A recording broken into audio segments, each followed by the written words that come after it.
the housekeeping rules. The exits are at the back and the toilets are at the back on the left. Thank you. Over to you, Maharajji.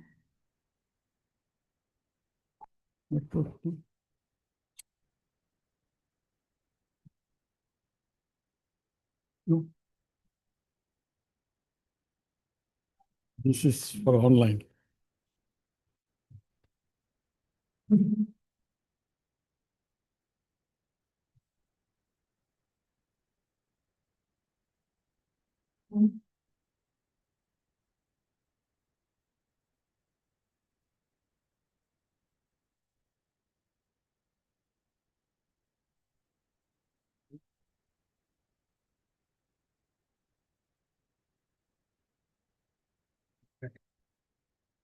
Yes. Yes.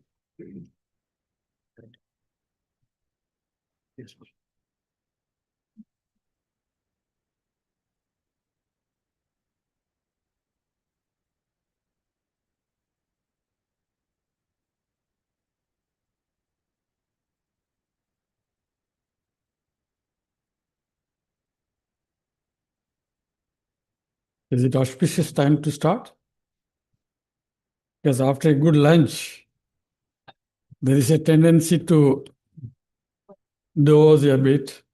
Normally in retreats, we have question and answer sessions so that they can be a little awake. They can be a little alert. So you question the answers, and then, but we will have this later. Continuing on the subject,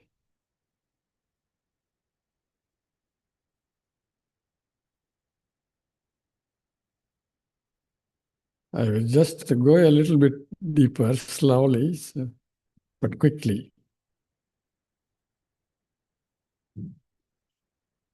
Okay. So I was telling about 3 sources of suffering. It's good to know. You will come to understand why this suffering comes and how it can. Sometimes when it comes from the extra cosmic forces, we have no choice just to accept. That's it. Oh, there was tsunami or there was some kind of flood and it is beyond our control and we accept it without any question. The second source, as I said, around you, where you work, where you move around, the people or the animals and other things, you try to fight, you try to overcome. But the third type is the most dangerous type. That means we create ourselves a lot of problems. Sometimes we sabotage our own effort. People create the tendency to sabotage what they want to do. I have seen a lot of examples. There was one professor who wanted to come and give a talk in one of the universities in Brazil. She was very educated, a doctorate, and wanted to do some lecture and well known. So she said, okay, I wanted to come, and then I want to come and then give talks sponsored by the universities. I said, please come. Please come. You are most welcome. Then after some days, after some time, she backed out. I said, why? Said, I heard all the reports about the violence, drug, and so about in Rio de Janeiro and all those places. I said, no, not such. You are deciding on the fact that is being projected in another country about the country where I am. Yeah, there are drugs, there are problems of drugs or anywhere, but why do you think only on that level? There are other positive side. We have been traveling to that city all the time. We are living there. We are not encountering such. There is no violence. Where there is no violence, everywhere it is there. You go to Central Park in New York, there is violence. Everywhere it is there. So better not to decide on that fact. You take courage and then come and then it will be more fulfilling. Okay. So that year she dropped. Then the following year, again, she said, okay, this year I am going to. I said, most welcome. We are here, and whatever help you needed, we will do it. The same process started again. Oh, I was hearing this. This time, perhaps I may go with someone with me together. Okay, that's also fine. Come.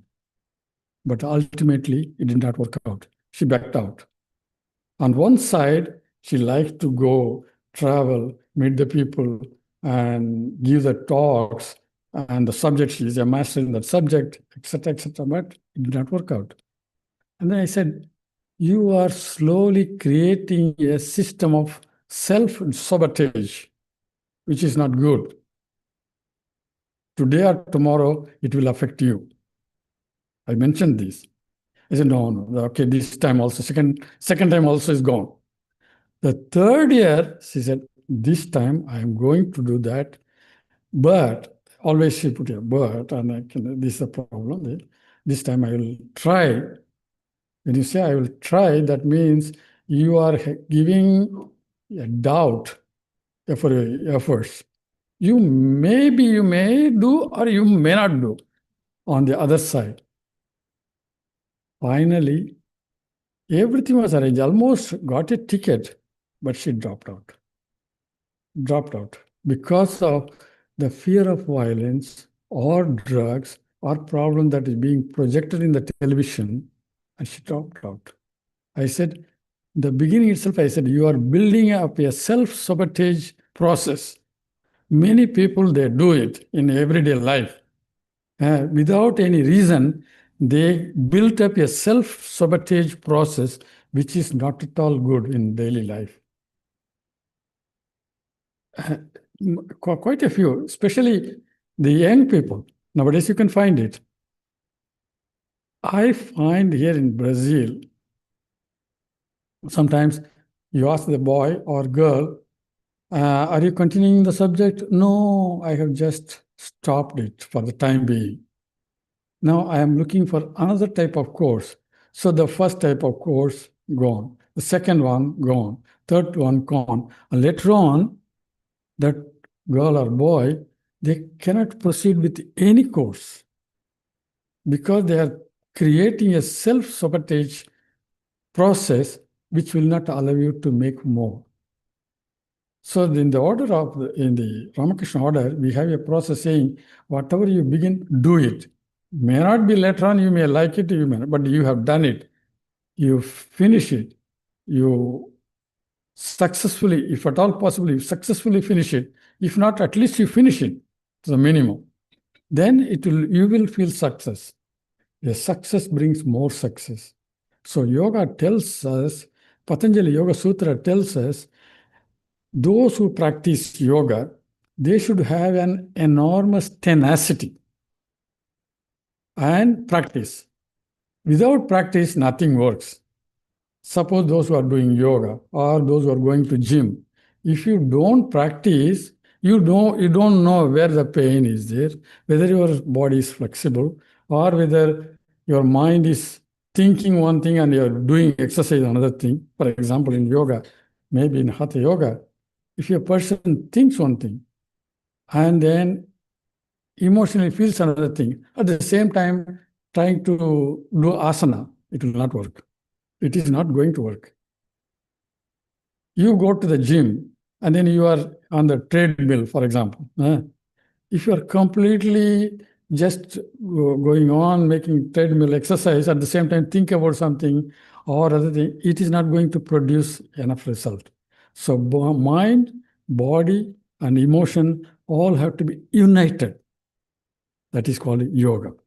Whatever you do, whether you are cooking or whether you are exercising or whether you are preparing for an examination or what is spiritual practice, why our meditation practice does not produce any result? Even after 10 years, 15 years, 20 years, it seems we got stuck up. We are not going anywhere. There is a feeling. Quite a few people feel like that. Why? Because it has not become creative enough. Because it has not been gone in a profound way. It is just touching here and there. So Sri Ramakrishna says, if you want to have success in meditation practice or in yoga, you dive deep inside in one place. Just like a farmer who is looking for water, if he goes on digging sometime here, sometime there, he will not get water. Whereas if you go on digging in one place profoundly, you are bound to get water. So that is one of the essential points we should learn. And we have read so many things in the books, heard lectures in YouTube and all the media. It is wonderful, okay. It is very fine. But ultimately, what comes to you, what important for each one of us is you choose or your teacher chooses for you, yes, certain disciplines, certain kind of how to meditate, how to sit, how to breathe, uh, breathing exercise, and how to make japa. A set of disciplines are given to you. You follow that regularly. Otherwise, today I will do one thing, tomorrow I will do another thing. And I heard from somebody such and such thing. Oh, that was very nice. I practiced a Shiva mantra for some time, then Krishna mantra. Maybe I thought perhaps mother will be very angry with me. And so I started the Divine Mother. So goes on skipping and skipping, it is not going to work. And by the time you feel that you have not attained anything, it is too late. Because with the age, you feel pain. You cannot sit straight. You cannot sit calmly for some time. Here it is pain, there it is pain. You consult in one place and it goes to another place. It is like a rheumatism. You drive from one leg and it goes to another leg. It is not cured. So that's why Swami Brahmananda Maharaj used to say, while you are young, or teach your children to practice very early. Because when you are young, there is a power of control. After some time, that power goes off. It's diminished slowly, slowly. There may be a wish, but there is no energy, there is no enthusiasm. So therefore, in practice of yoga, whether it is yoga of devotion or yoga of meditation or yoga of action, even karma yoga, you need to have that kind of tenacity and conviction. Karma yoga apparently looks like very easy, but it is not so. Karma is what we are doing. Normally, we do karma. We don't do karma yoga. Karma yoga demands something more. Karma yoga demands certain kind of attitude towards the work. Our daily life is full of activities, is it not? Full of activities for one kind of another, and full of interaction with the people. So how you are going to practice yoga in between all these things? So we have to know how to give a spiritual touch or yoga touch to what you do.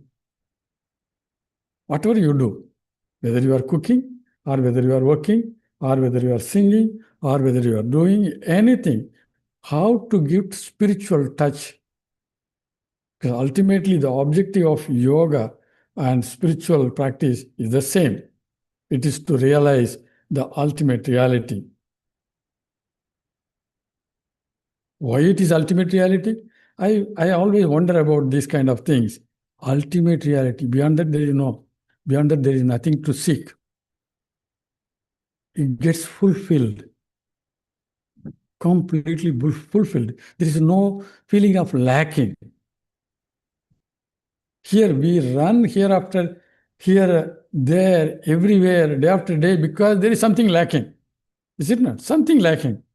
So we run after.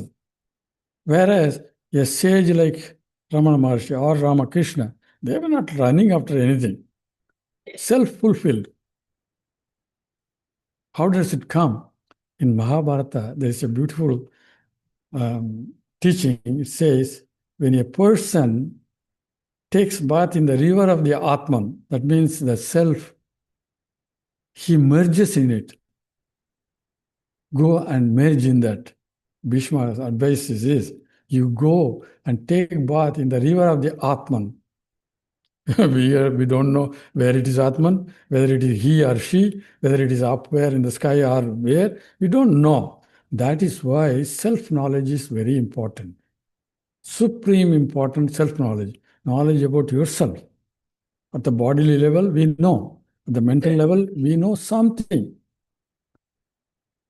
For example, speaking on this subject, on this point, there are three types of knowledge. I will go a little deeper into this. It is very practical, very important. There are three types of knowledge. The first type is knowledge about the world, knowledge about the things, knowledge about the object, knowledge about the body. When I say object, take this body also is an object. So, knowledge about the objects, knowledge about the world, knowledge about the environment, knowledge about the nature, and a series of things around us, the law that governs this planet, law that governs this nature. This is one kind of knowledge, first type of knowledge. From birth to death, we deal with them.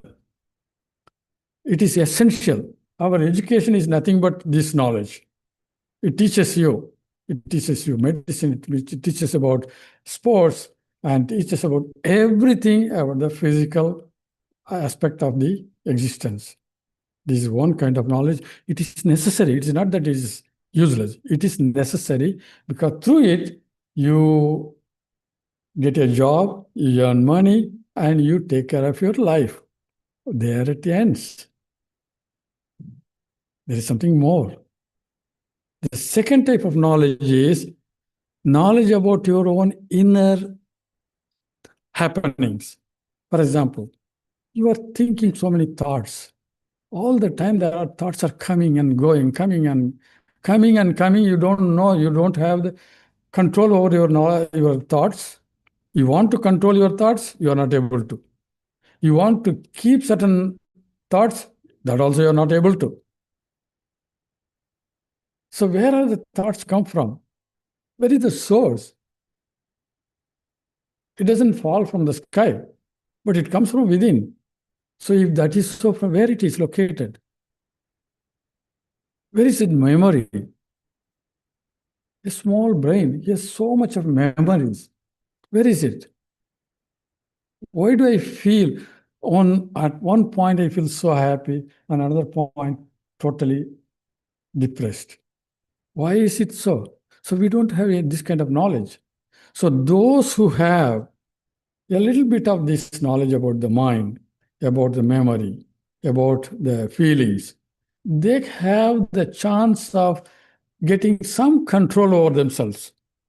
So the second type of knowledge is that of our mind, our inner self, such as how the mind works, how the mind, what are the characteristics of the mind, emotions, and how it dominates us, how makes us feel victims of this. Many times we are feeling victims of certain emotions. Suddenly I get angry and I burst out. Later on, I feel regret about it. I became a victim of this. How does yoga can tell me? Yoga can help me, or meditation can help me. That is important. If meditation, yoga, if the practical side of the religion, practical side of the spiritual practice is not found out, it becomes very monotonous. It becomes another source of suffering. Religion should be intensely practical. Spirituality is the science of knowing human being in depth. More and more. Yoga is exactly that. It's only a different names. So therefore, for example, our memories, our images that are recorded in the experiences. You sit for meditation, comes all the images that you have experienced in your life as a teenager, or when you fell in love with somebody, or the experiences. Everything comes at that time. As if that is the auspicious time they come appear, and then you wonder, after 10, 15 minutes, you struggle with yourself and get out. Oh, meditation is not for me. because it is your own images you have preserved. You have put it in the, you have actually given space for them, and you have preserved them for years and years. You have fed them by remembering. How do you feed the images? Remembering again and again, again and again, again and again. Anything you remember again and again, you are feeding them. Especially when you remember again and again the things that are not empowering you, you are feeding in their negative way. So one lady told me in Sao Paulo, during the small satsanga, what you call it, she said, Swami, can I tell you something? Yes, you go ahead. There are two dogs within me, inside me. One is all the time barking. Another is quiet. I said, why it is all the time barking? Then we just took an analytic experience, said, because I feed it again and again. I feed it again and again, and I make it grow, and it is barking more and more loudly. The other one, I don't feed it, so it becomes quiet and weak. So our self-dialogue is like that. No, when we sit for meditation, we create a self-dialogue. Yesterday I was telling, sometimes multi-personal dialogue, not just two. There are 3, 4, 5, then go on fighting. After 15 minutes, you got up from the meditation tired, more tired. Meditation becomes another painful experience. Yoga becomes another painful experience. You give up. Many people, they subscribe monthly, but they don't do yoga. They don't do meditation. They don't do spiritual practice, but they pay. So therefore, we must know how these inner things work in us. It is not a big exercise. Don't think that it is extremely difficult. It needs your attention. We have to look into ourselves. Just a few minutes, or you can talk to somebody who knows about this. Oh, I like to know more about this science. Where can I get it? How can I go deeper into it? Then you will find a treasure, huge treasure of knowledge that comes from within. Where is the source of difficulty and where is the source of peace? Both of them are in the same place.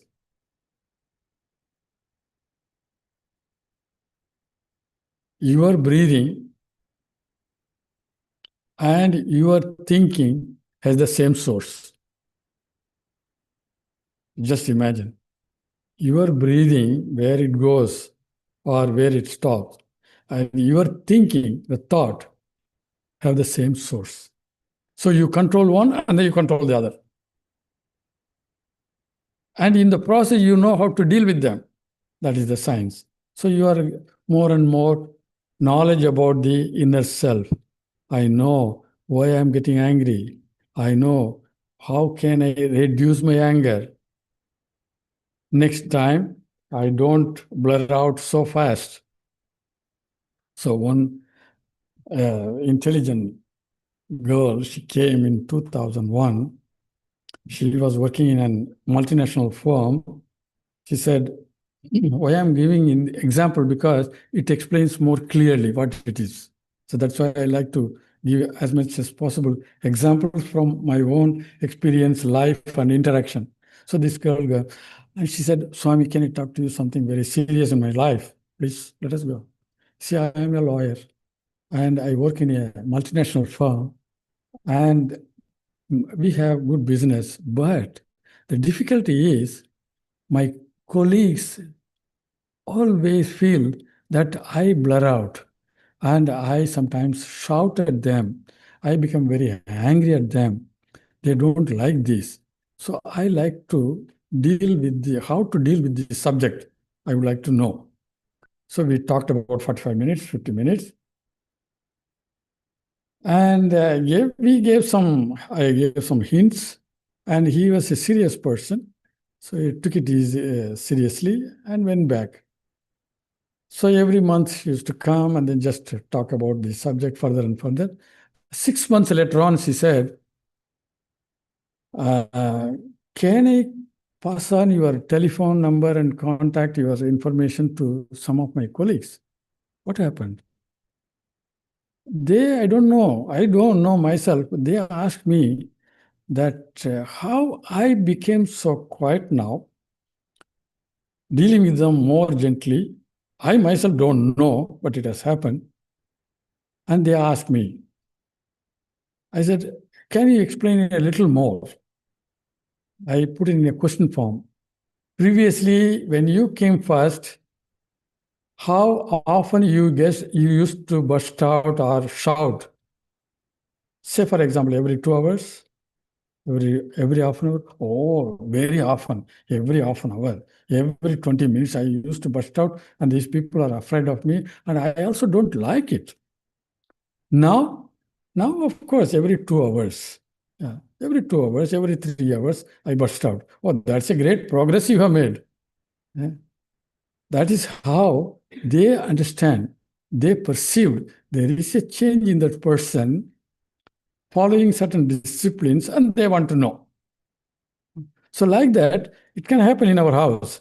You may be dealing with your children or with your colleagues or with family members or your friends. We can change. That is actually part of yoga. Yoga is not something just sitting. Meditation is not something sitting and just repeating Rama Rama Krishna Krishna. No. How you put into practice in your day-to-day life.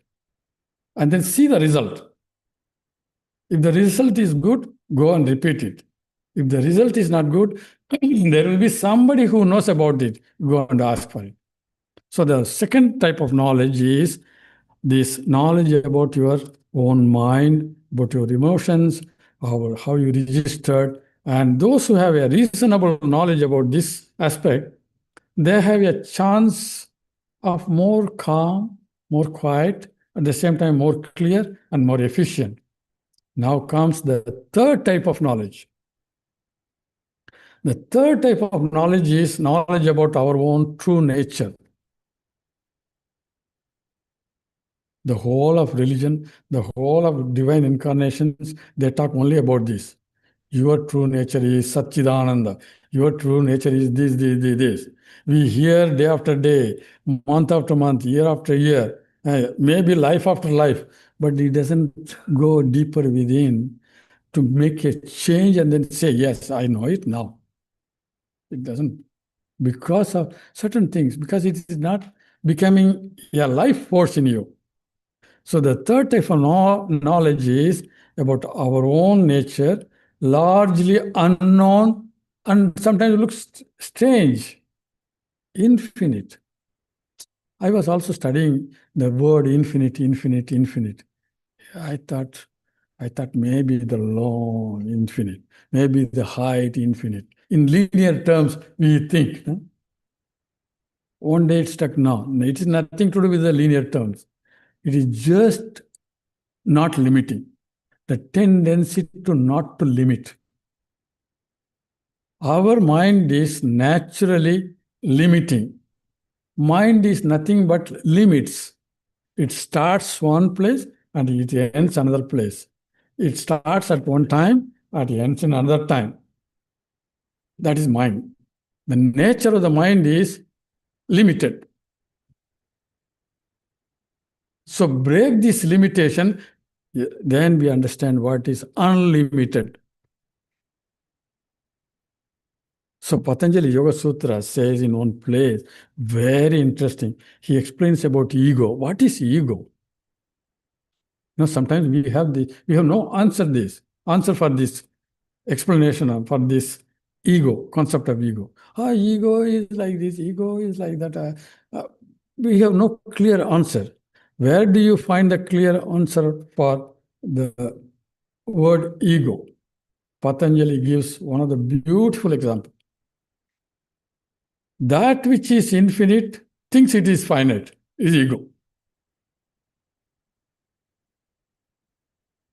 Anytime, anywhere. That which is really infinite, it identifies with the finite. That is ego. And the worst part of identification is the body. It limits the body. So ego becomes concentrated. Then he says, that which is bliss, ananda by nature, it is suffers. That is ego. See? And that which is true, it superimposes on the false. That is ego. So in one sutra, he explains very well. Then it becomes a base, a camp for all kinds of problems, difficulties. So our nature, the third type of knowledge is to know our nature, true nature. Although we have a vague intuition about its existence, we have more doubts about it.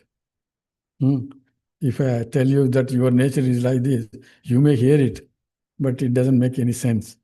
You just forget about it. The Swami says, what the Swami said, so fine, wonderful things. But do you remember anything? Nothing. Because it doesn't make any sense. The word truth, the word infinite, the word self, these all don't make any sense, even though we read day after day, month after month, life after life. Yoga is to discover this, discover the meaning of the self, discover the meaning of the infinite. So when I first heard this, infinite means this, demolish all kind of limitations. Limitation based on birth, based on religion, based on anything. Limitless. So there is a state of being. Now come to this point. There is a state of being, you can actually realize that. That is called realization. There is a state of being. Just like I have now a state of being as a body. I know, I'm very sure, and it is very true. Exactly in the same way, there is an infinite state of your being. It is possible. Meditation takes you there. In fact, your nature is meditative nature. You are always meditating. And that is the meditative nature. In meditation, you come to know about it. So therefore, after many ups and downs in life, and with inevitable death at one point in our life, we are desperately, we are seeking something which is permanent, which is important for us. Why we are gathering here on this Sunday? Because we are looking for something that is more meaningful in course of time, now and hereafter. So therefore, this knowledge is the third kind of knowledge, third type of knowledge. Now, our connecting to from the first type to third type is what we need, a connection. You can have the first type of knowledge, you can have the second type of knowledge, no doubt about it. There's nothing wrong in that. But at the same time, have a connection to the third type of knowledge.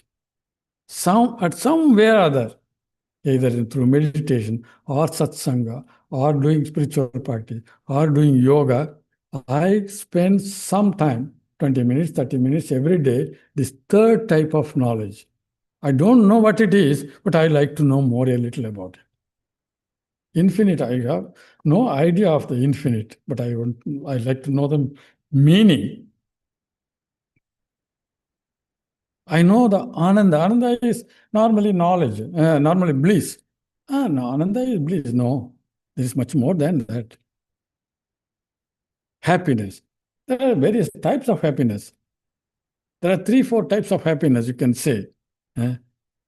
Vishayananda, one who was receiving happiness from the objects, is one type.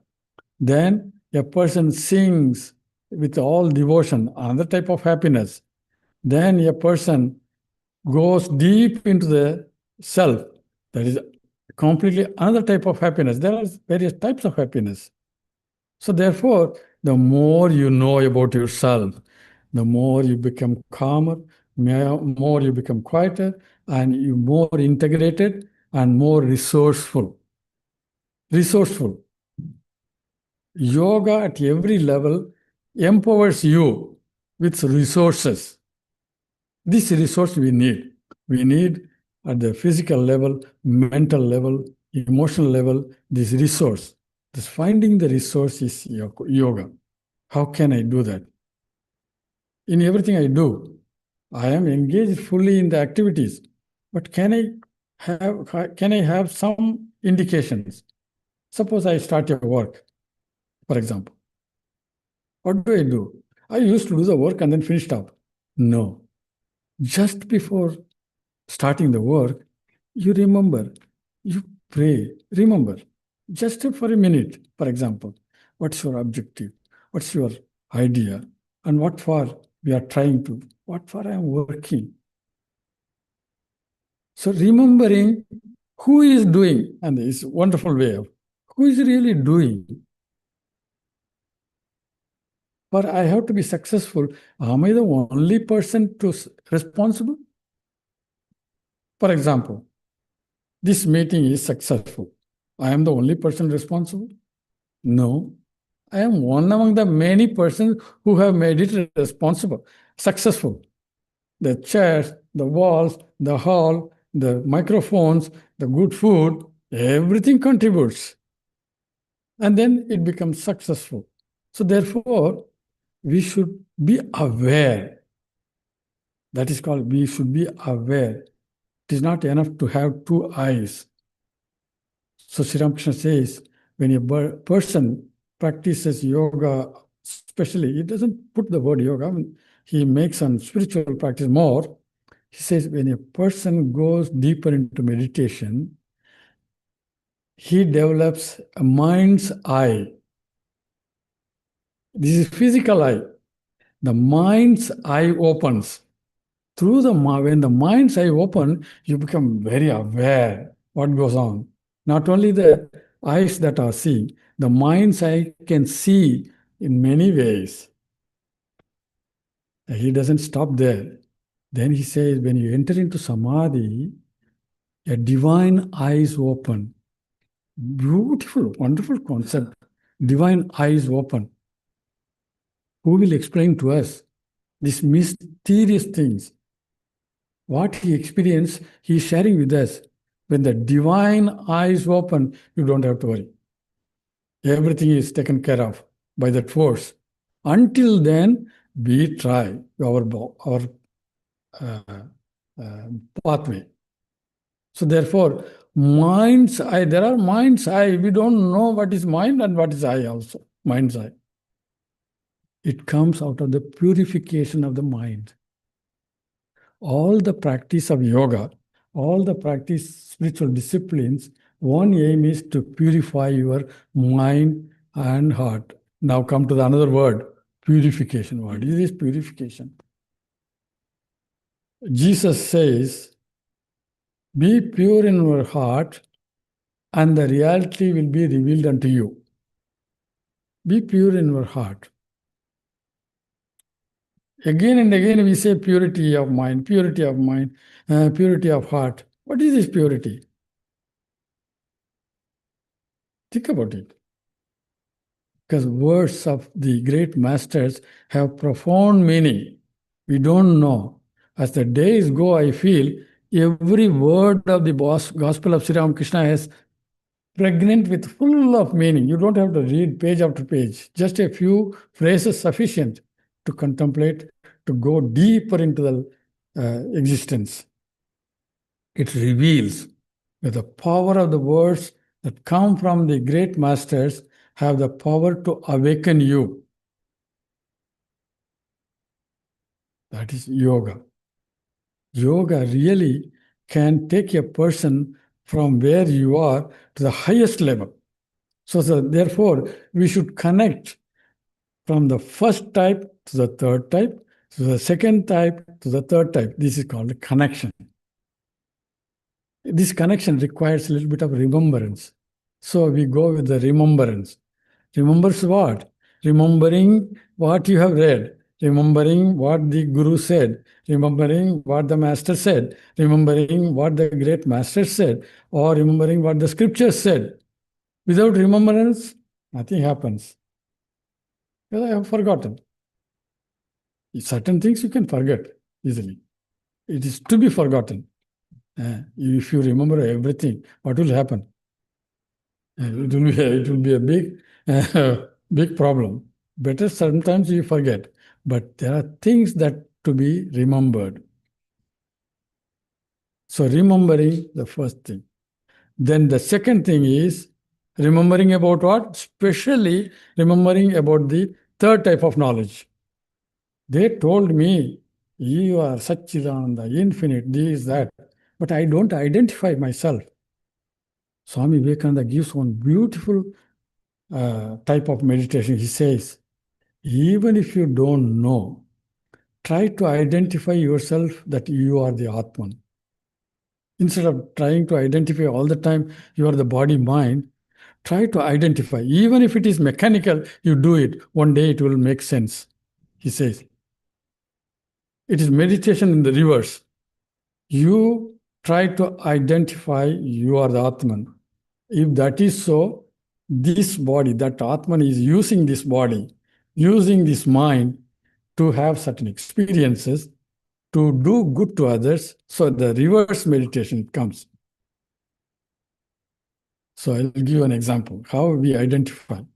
There was one brahmachari, his name was William. He was in Hollywood.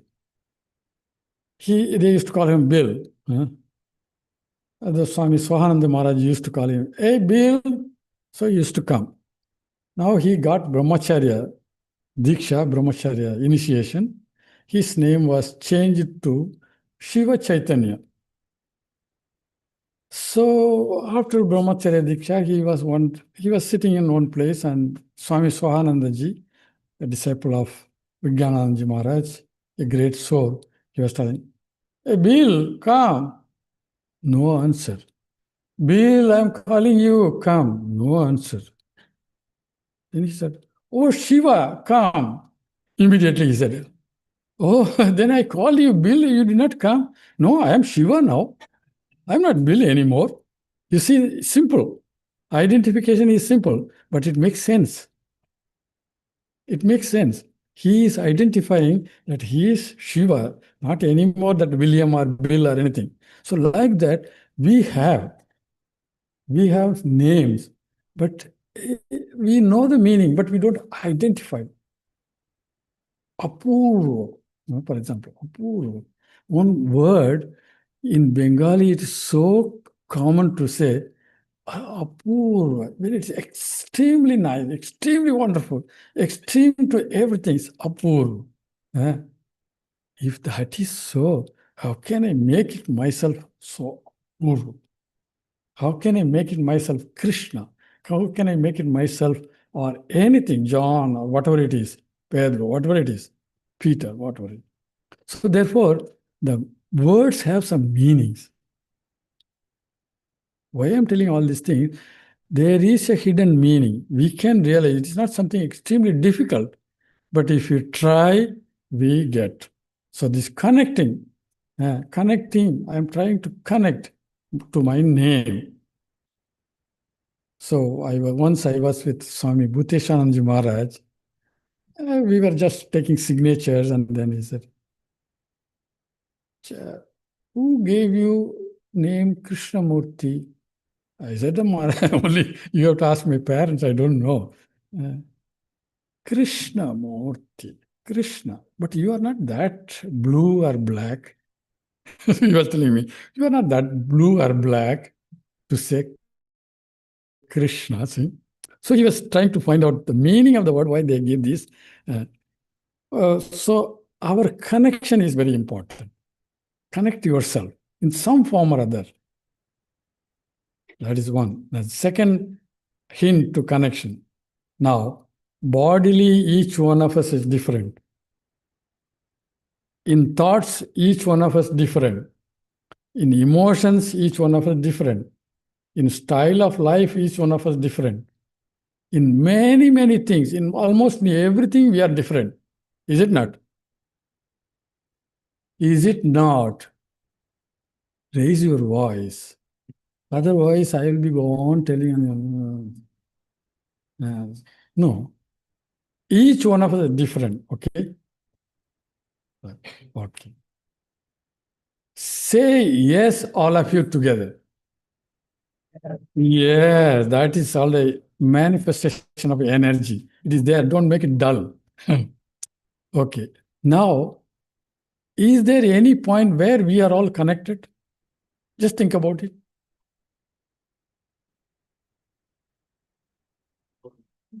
Loud. I am little bit hard of hearing. Mind, energy, more concrete way.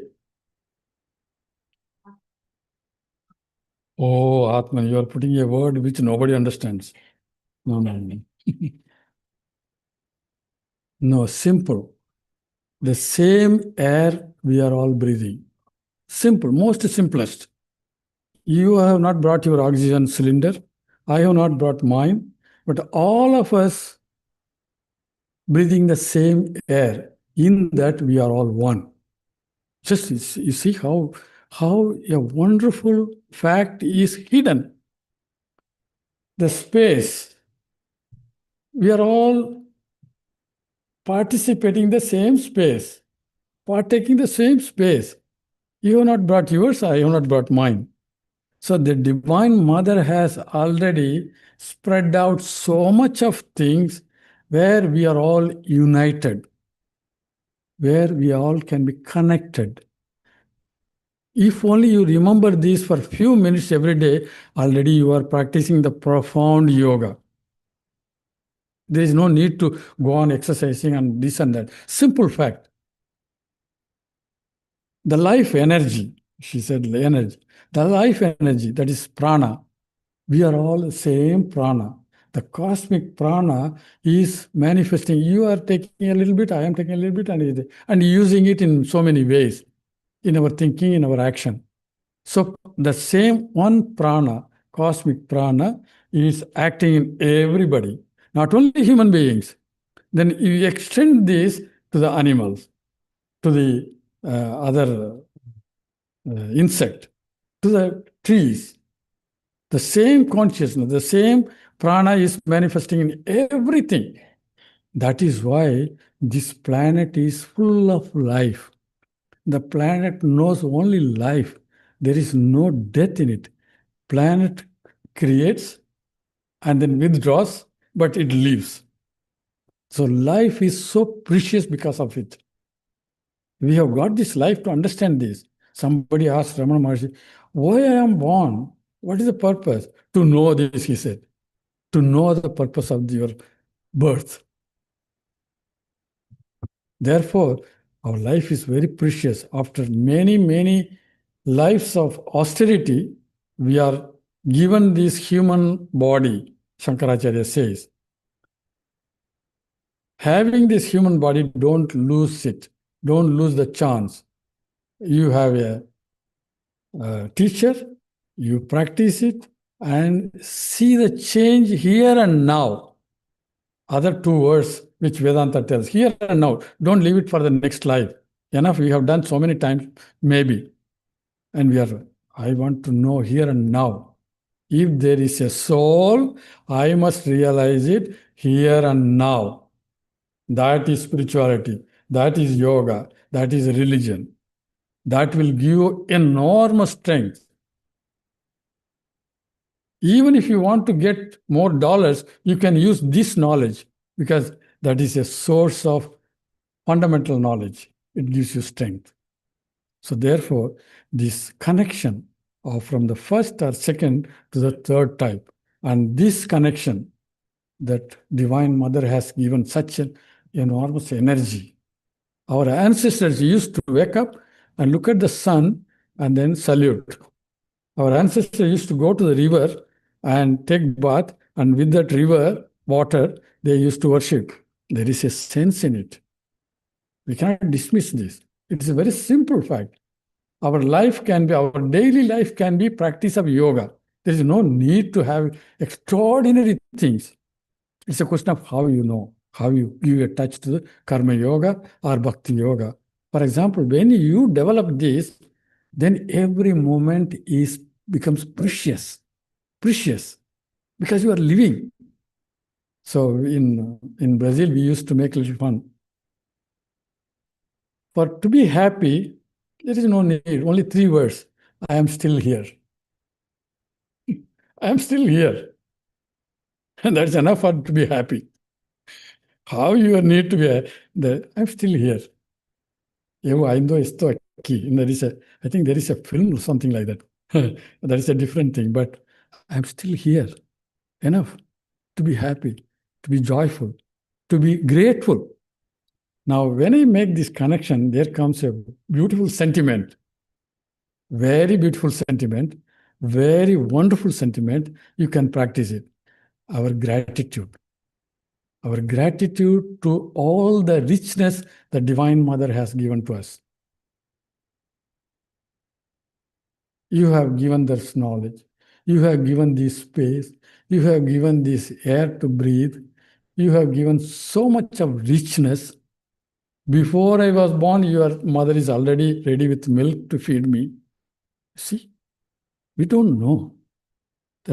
She is the owner of all the knowledge. Sri Ramakrishna used to point out his body and used to wonder, people used to wonder how so much of knowledge comes out of the mouth of Sri Ramakrishna. He used to say, I don't know, it is mother. She is the owner of all knowledge. She pushes, just like a grain owner who holds a great storage of the grains. There is a small hole, you pull out a little bit of grain and more comes. Like the Divine Mother is the owner of the all knowledge. And Sri Ramakrishna is just that small hole through which you go on. The more it brings up, the more it comes. He says, she is the owner, and this is the small instrument through which she pushes. I don't know. So once, when Bankim Chandra Chatterjee visited Sri Ramakrishna, he commented certain things which the people did not feel a little bit embarrassed. She said, so you should not tell all this to this person or to that person, or maybe Vidyasagar. You should not tell this. And Sri Ramakrishna, I don't know. Mother pushes these words. You see how it is. Mother pushes these words because he had no fear. He had no calculation of this man what he will think, what he will not think. So that instrument has become completely pure. So Divine Mother wants a pure instrument. That's it. To come to conclusion of this connection, Divine Mother wants a pure instrument. The more we are pure in heart and pure in mind, it becomes. Now I told you about the word purity. What does it mean? It's a blank mind? It's a pure mind? Sometimes we feel like that. Oh, completely free from thoughts. A blank mind is pure mind. No. Sri Ramakrishna explains again. He says, somebody asked the same question. What is the pure mind and heart? He said, a mind that is filled with God consciousness is pure mind, pure heart. A mind and heart filled with God consciousness or self-knowledge or the divine experience is nothing but pure. So we come to know all these things. It's wonderful.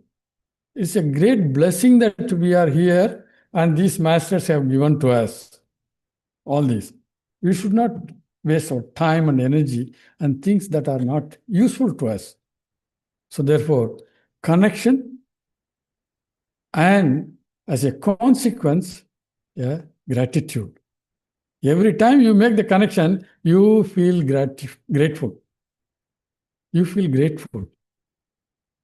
There was a youth conference I think in Gujarat or in Rajkot, I think. Swami Ranganathanji Maharaj was present at that time. And some young people asked, we feel embarrassed to touch the feet of a holy man, the feet of a monk. And do you advocate this? Why don't you say no when a person touches the feet of other person? So Ranganath Maharaj, he gave an explanation. He said, by touching the feet of a holy man, if you feel that you are uh, blessed, then you do it. Otherwise, don't do it. Otherwise, don't do it. Suppose you feel small by touching the feet of a holy person, don't do it. You feel proud. I am associated with a holy man. I touch the feet of a holy man. I feel proud of it. I feel associated with it. I feel the company of it. So I do it. A positive approach to the way of establishing a connection to the divinity. I go to the temple and I salute, not because it demands.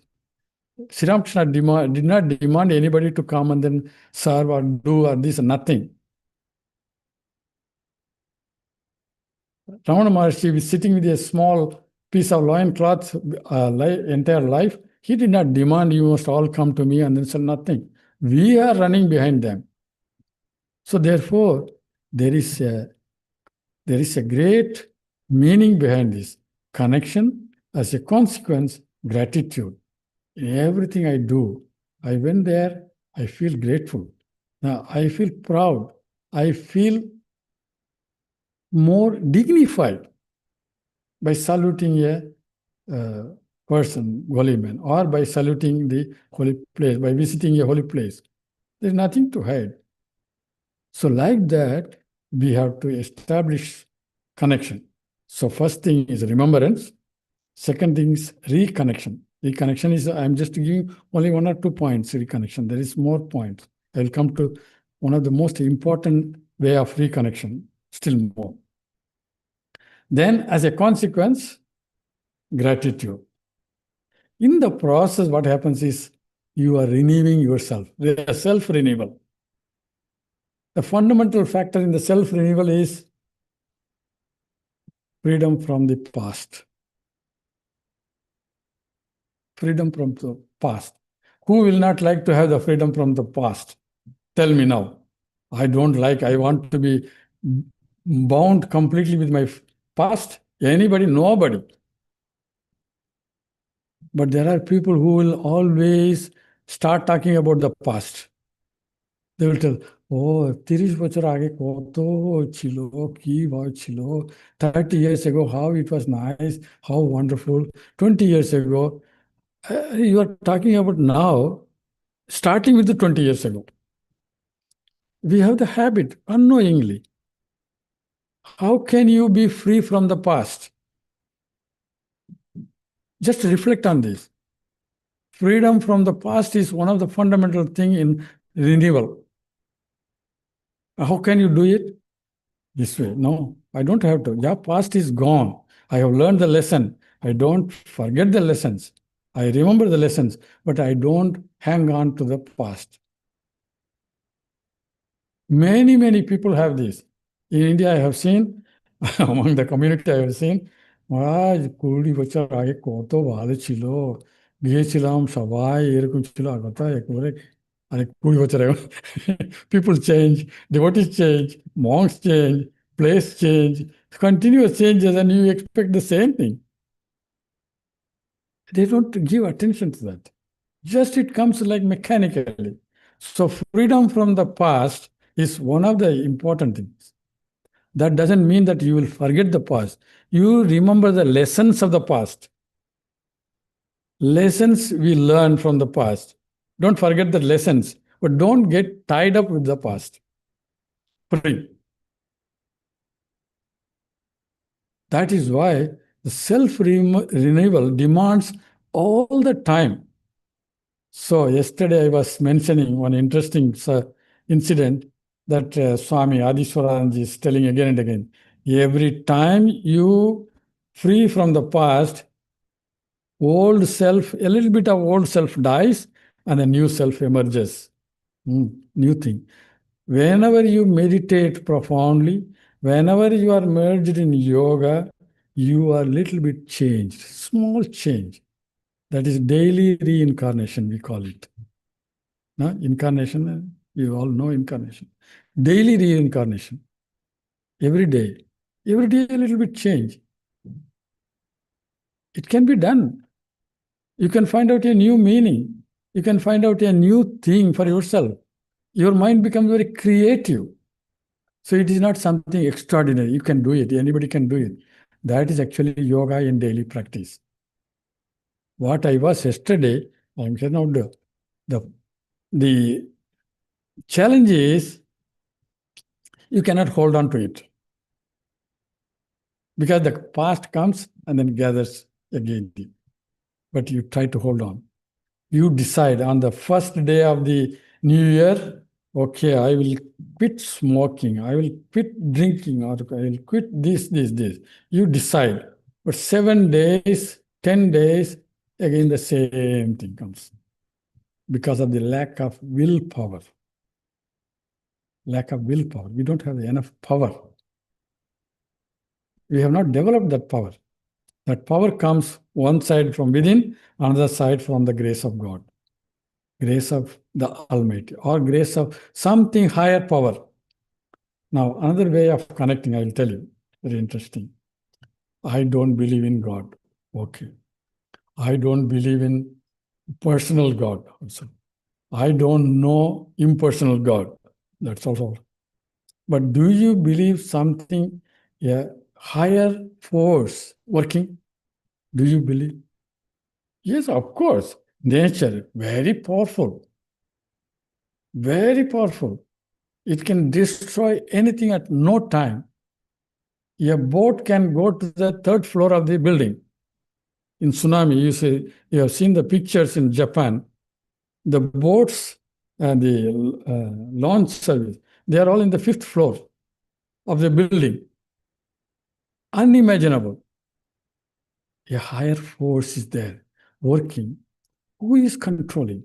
What is the knowledge behind this? If you look at the planet Earth, it is just suspended in the space. Isn't it? It is simple. It is just suspended in the space year after year, and it's moving at a very high speed. We don't feel it. We think it's all permanent, everything, but it is revolving at the highest speed. It's revolving. It is just hanging in the space. What a wonder it is. What kind of force it holds it. Not just 1 year, 2 years, thousands and billions of years. What kind of knowledge, what kind of force it holds. I believe in that. Okay, that's enough. You believe there is a force, higher force, and you are part of that. We are part of that planet. We are not out of the planet. So therefore, we can connect in any way we like. Connection to the highest is not something extremely difficult. In and through this, the Mother Divine, through her play of the divine powers, she tried to teach us, but we refuse to listen to them. Yoga is to get awakened to this fact and then listen to it. You open your eyes in the morning and then see, oh, I'm still alive here. I'm on the earth. I am touching here. I am grateful to you, Divine Mother. I'm happy. And I have a good health. And 80, 82, 92, so I'm still okay. I remember you. So there are many, many ways of connecting ourselves. And then the self-renewal can take place faster, quicker, the more you connect it consciously. Don't connect mechanically. And you cannot connect mechanically, in fact. Connection takes place consciously. Consciously, I am aware of this. I don't know where to thank now. Everything I have to thank for my existence here. Okay, my father and mother gave birth to this body, it's all right. Thankful. But beyond that, I started my life like this, and I am now here. Looks like I am very near to the Divine Mother. Looks like I am very near to the Christ and Buddha and Krishna and Rama. I could understand. They are my friends, my guide, my teachers. Very near. They are not very far away. They are not sitting in the sky. It looks more and more near to me, and I am nearer to them. The more I go towards them, they come to me. They come to us nearby. So Sri Ramakrishna says, if you make one step towards the divine, he comes 10 steps towards you. It's very much fact. It's very much true. So whatever he says, you just tick with you. Yeah, it's correct. This is correct. This is correct. I know for certain. That is actually yoga in daily practice. That is meditation in daily practice. You don't have to do so many extraordinary things. It can happen anytime, anywhere. And it can transform you. And you can live with that. You will be more concentrated. You will be more successful. You will be more resourceful. You will be a center of your blessing to yourself and the family and wherever you go. And you will not lack of strength. Comes to another, Sri Krishna said, you are struggling in your daily life. You are struggling with a certain strength, but that strength is limited. Now remember me and you fight. He says, Ma Manusmara Yudhyacha. That means you remember me, you will get extra strength. Extra strength which cannot end actually. But we are convinced that our strength is okay, sufficient. You go ahead and then you try. Then the Divine Mother says, I have given a lot of playthings to play. You play. As long as you play, you don't worry about me. I don't worry about you. You are playing. You are occupied with your playthings. But the moment you throw the toys and then cry, I come towards you. The time comes in daily life that we begin to see, yeah, it's true. Now it's time for me to cry. And then she comes. Therefore, yoga or our connection or our self-renewal project is not something very reserved only for monks or only for extraordinary souls. Anybody can do it, anytime you can do it, in any place you can do it. No problem. So therefore, self-renewal is freedom from the past. Then comes self-renewal comes in another way, that is,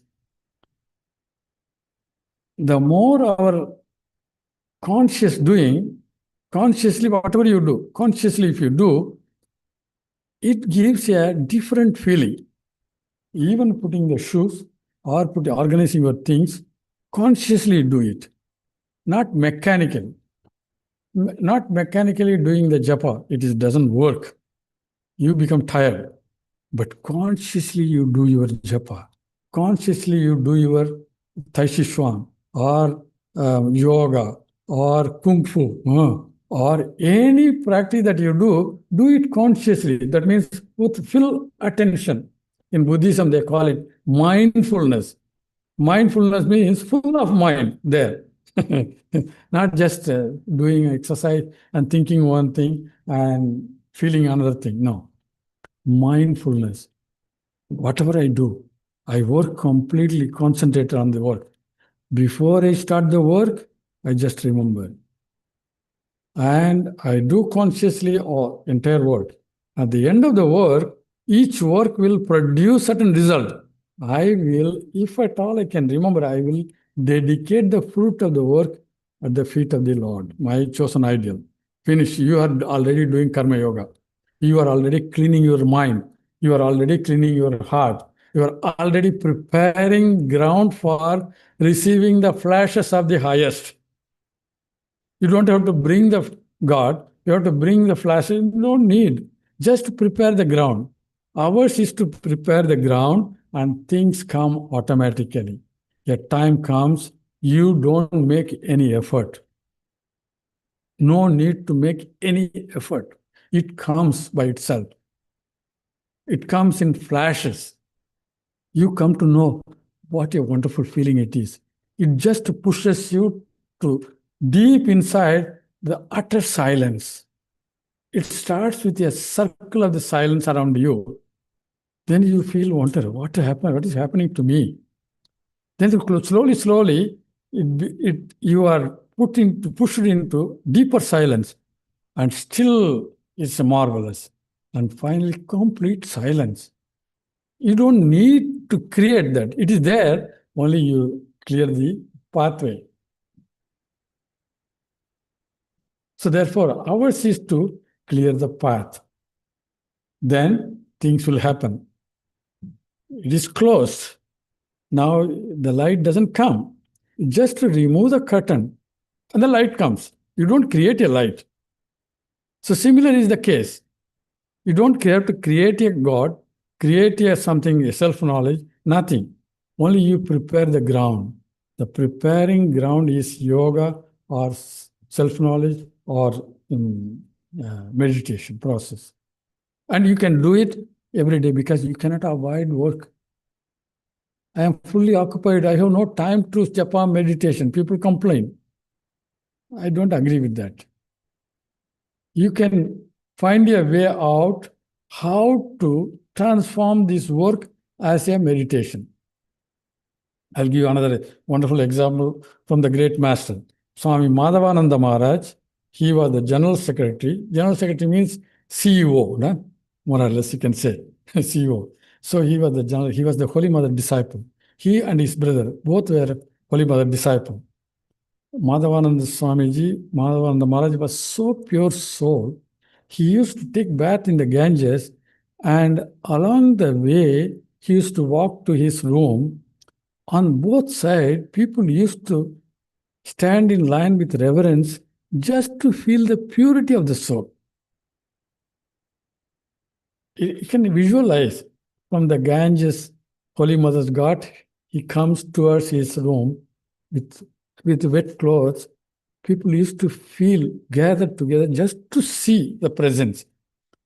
So once he was, as doing the general secretary days, once he was in his room, in Belur Math, as soon as the bell for Arati time, everybody has to go to the temple. Nobody should remain in the office or anywhere else doing something else unless you are sick. So once he was in his room, and the room was dark. A Swami from the center, from a center, branch center, he was running and he was moving to the first floor where the Swami stayed. And he saw Swami Madhavananda Maharaj's room was completely dark. So he did not want to disturb, but the matter was very serious. So he went and then he stopped until the door opened. So Arati was over, and Swami Madhavananda Maharaj opened the door and he rushed in. He said, "Ki hoyeche? What happened?" "Oh, this is the serious case in the ashrama happened." "But when did you come?" "I came about 20 minutes ago." "Then why did you not knock the door?" He said, "I saw your room was dark. You were probably meditating. So I thought I should not disturb you. That's why I was waiting outside for 20 minutes. He said, "No. If such is the case, such is the urgency, you just knock. For me, Thakur's work is not different from meditation."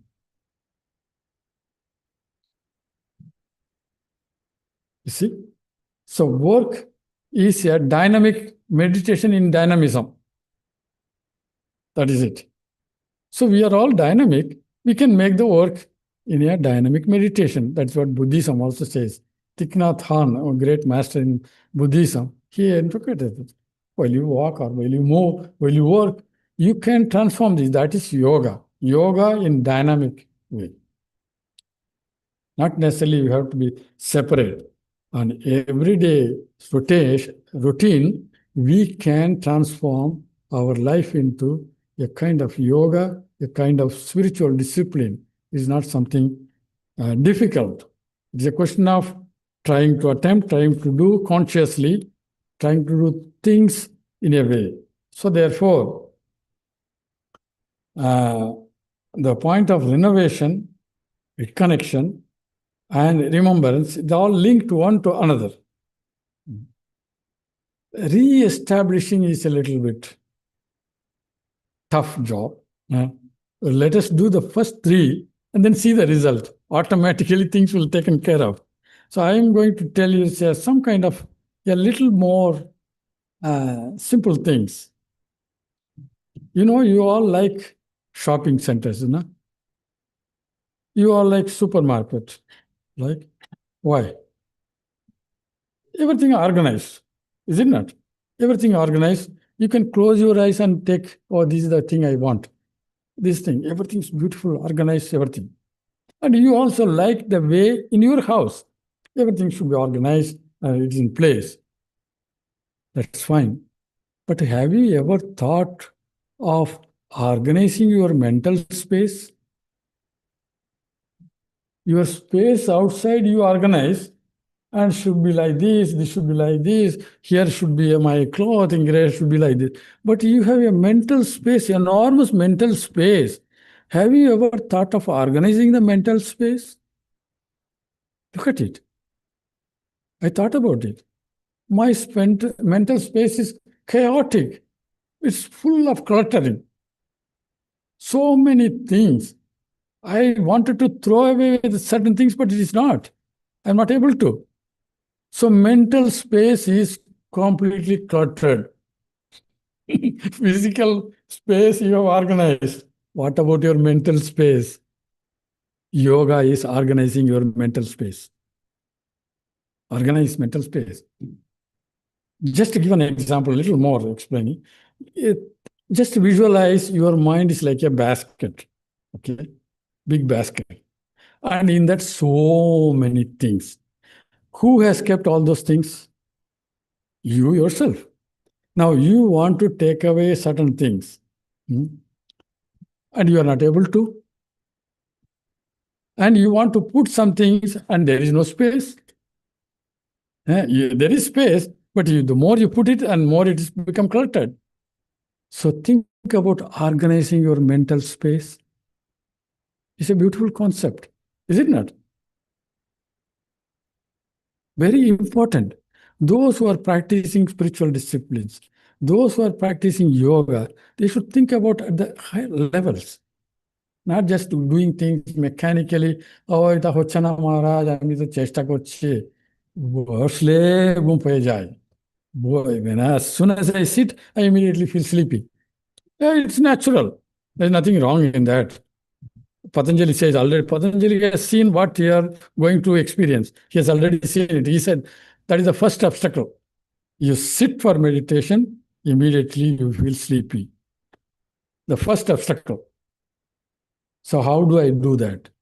How can I overcome that? So give your attention to the solution finding, not just repeating only the problems. Solution finding. I feel sleepy. What is the way? Swami, you know it. Anybody knows it. You are practicing, you know it. I want to know this. Then he himself gives the answer. The very practice of yoga, if you are very alert, if you are very serious, if you want to really go deeper, it will help you. You will become alert. Go ahead. Tells you. Those who are energetic, they will get success in life. Success in yoga, he says. Yesterday I was explaining. Those who are energetic in the practice of yoga, Patanjali used, I think, chapter 1 and 21, sutta number 21. You can see. Those who are energetic in practice of yoga, they attain the highest. That means energetic life, living life, not just sitting there and then drooping. That is not spiritual practice. Spiritual practice should be very vibrant. Swami Ranganath Sanji Maharaj was dynamo of spirituality. The present President Maharaj, Swami Gautamani, you see him 97, 98, making prostration, Shashtanga, 4 times. I was wondering other day seeing him, whether we will reach near at all, at least 15, 20 years difficult. But he was doing one time. I thought only one time. Then Durga Puja time, second time, third time, fourth time. And without being helped. 97, 98, I think now. Full of glow. Where from comes? This comes out of the purity of the mind and heart. Full of God consciousness. full of grace, oneself and to others. To be with the person like this itself is a grace. To be in communion with him itself is a blessing. To remember him is to connect. To remember such person is to connect. And to meditate on such person is to prolong the exercise, yoga. You don't have to do all the time in front of him. You have to go to the Madras, not necessarily. He's right in front. I used to tell, right in front, the devotees in Brazil, they used to feel so much of Takurma Swamiji on the altar. Sometimes I feel as if he is listening to you. I used to give classes in Kathamrita. Let us visualize all the devotees on sitting in front, and Sri Ramakrishna is there telling these words. They become very emotional. It is a kind of really connecting themselves.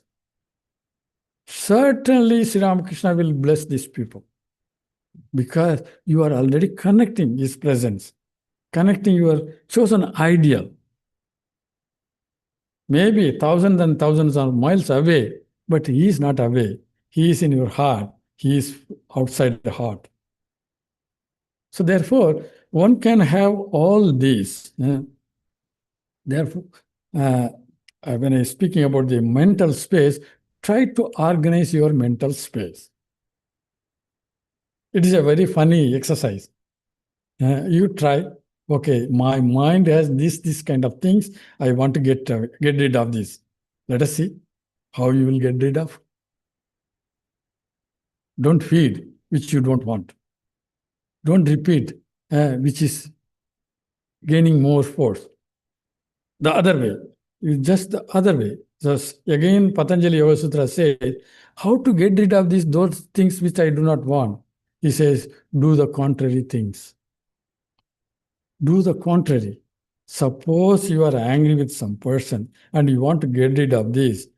Okay, you pick up the telephone or you tell them, very sorry, and I don't want that. Intentionally, I did not do that. Excuse me, and you are free from that guilt. So he has given all the solutions. It is a question of just taking it and practicing it.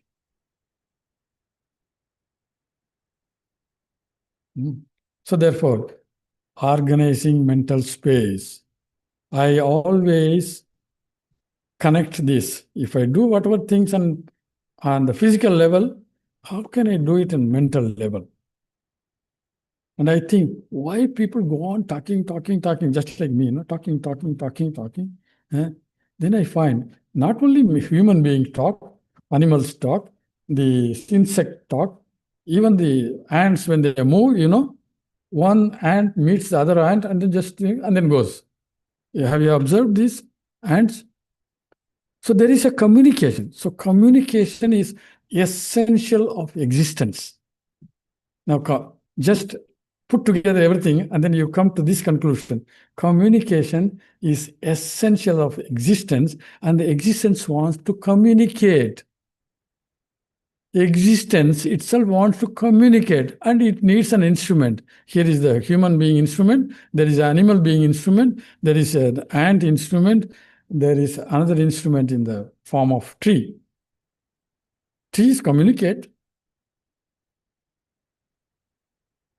Leaves communicate. We put two trees in the balloon mat, one nearby other. After some time, one tree doesn't like so crowded. No? Doesn't feel like, you can feel that is, you put it a little bit away and it began to grow like anything in its own nature. They have the sense, they have the feelings. Sri Ramakrishna saw everything is filled with consciousness, life.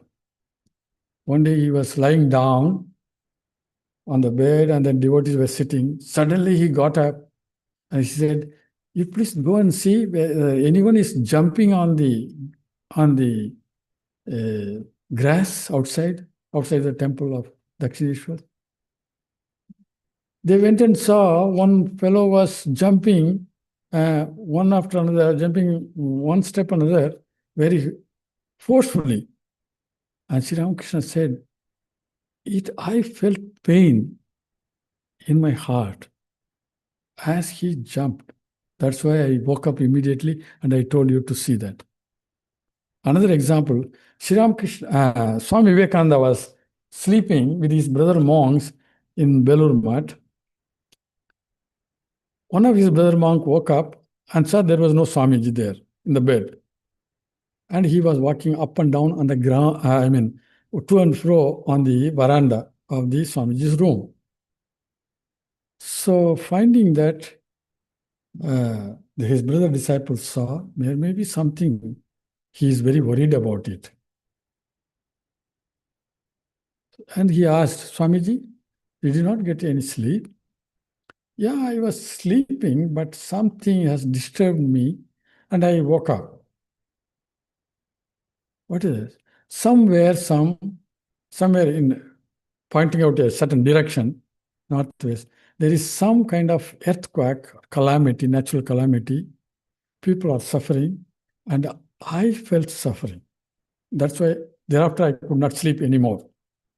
Next day in the radio report in the journal, exactly the same day, same time, there was some earthquake. And somebody asked one of his disciples, how did you feel that? And he said, if you have the nerves as fine as mine, you will also feel like that. So it's a question of having the finest nerves which can feel. Our yoga practice, our meditation practice is receiving this kind of sensibilities. At the same time, you can feel the suffering of everyone. Or you can contribute to the peace of everyone. It is not something only reserved for the great ones or extraordinary ones. They have come to us to teach us. So the next point is simple point. There is no endless. There is no end in the points. Renewing the inner space, I have said. Commit certain decisions. Commit. A small decision you want to make. It's also part of yoga. Okay, I did this and I want to desperately go ahead with this decision. Make it, and then you will feel good about it. Making certain decisions, be simple, what you can attain, you can realize. So there is another interesting, start something new. This is a part of self-renewal. Start something new. What to start? You yourself can decide. I have heard so much, I have done so much, but I want to start something new, maybe simple thing. Instead of getting up 7 o'clock, 8 o'clock, I'll try to get up at 6 o'clock or 5 o'clock, 5:30. Struggle. Struggle is life. Without struggle, nothing happens. Without challenge, nothing happens. So better to struggle, doesn't matter now. Instead of brooding, instead of complaining, better to struggle. We are born crying, living complaining, and one day saying goodbye grumbling. That is not life. Life is to live. Live in a vibrant way. Every moment is very precious. Very beautiful faces. Varieties of creation. Enjoy this life, the varieties. Variety is the beauty of the life. Finding a unity is the intelligence, yoga. We know varieties, but we don't know the unity. Why the garland is so beautiful? For example, different types of flowers, different types of colors of flowers, there are leaves, everything. It looks very beautiful. Why? Because there is something in between holding to it. Even though the flowers are different, color is different, leaves are different, something that holds it it is hidden. That is the unity. It is the variety. So variety can exist. Variety is beautiful. Variety is wonderful. This creation is wonderful. Everything is wonderful because there is a unity behind it. Yoga is trying to find the unity. A goldsmith, when he enters into the shop, in a jewelry shop, he is not so much bothered about the beauty of the necklace or beauty of the nose rings or earrings. He is looking at the quality of the gold. He is only quality of the gold. So the great sages and saints, the illumined souls, they always look at the Atman that is manifesting in everybody. Just like we are seeing the flowers, but we forgot, or we don't even conscious about the thread that is holding, the unity that is there. So the more you remember the unity, the more you connect yourself. Oh, how I wish I could be immersed in this unity. Then your knowledge becomes complete. Complete. When the knowledge becomes complete, there is nothing else need. So the highest, the third type of knowledge, which I was telling, there is a great benefit about it. A lot of incentive in that. On the first, in the first place, it gives you peace. It gives you strength. It gives you peace that cannot be taken by anyone. And then it gives you the strength that you cannot get it from the objects. It is the strength of the spirit. Then you don't have to run about anything because it is self-fulfilling. There is no fear anymore. No fear anymore. Because it removes all the fear forever. We all have fear. Fear of health, fear of tomorrow, fear of the past, fear of the future. All types of fear we have. Who is going to remove the fear? Only the self-knowledge, nothing else. Only the knowledge has the source of removing all the fear forever. Nothing else can. You may have millions of dollars. You may have all the property, all the beauty, nothing. Only the self-knowledge can remove the fear forever. And that self-knowledge is what we are seeking through yoga, through meditation, through spiritual practice, through so many things. Is it not? Therefore, it is of so much importance to us. So I will just give you a break at this point. Now it's 3 p.m., I think. Is it? Is it okay to give you a short break for? Huh? I can continue for the whole night. Okay. Tea break. Yeah. Because otherwise the mind also gets too much information.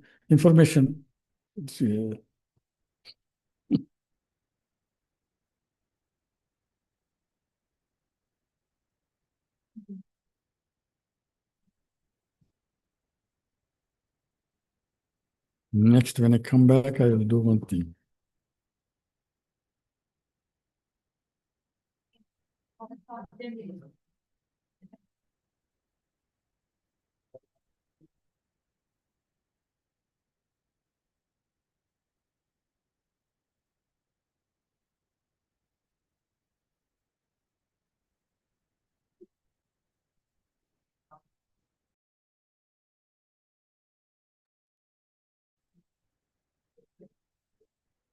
Yes. We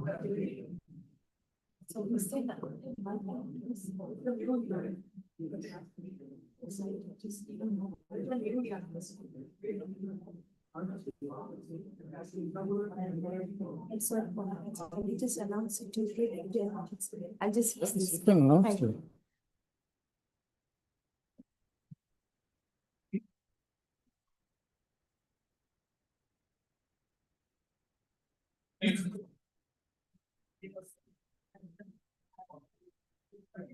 We have for 10 minutes and you come back after 10 minutes.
Not going to leave the microphone today.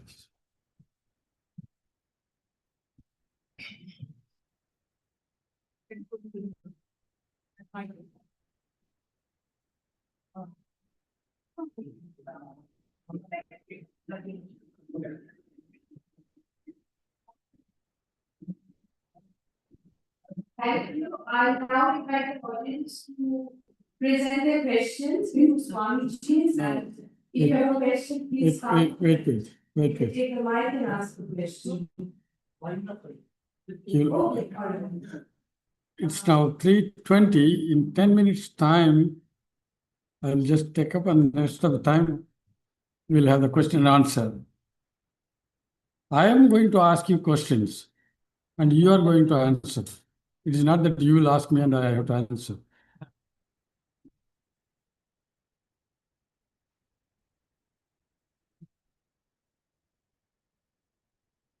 It's my turn to ask the questions, your turn to give an answer.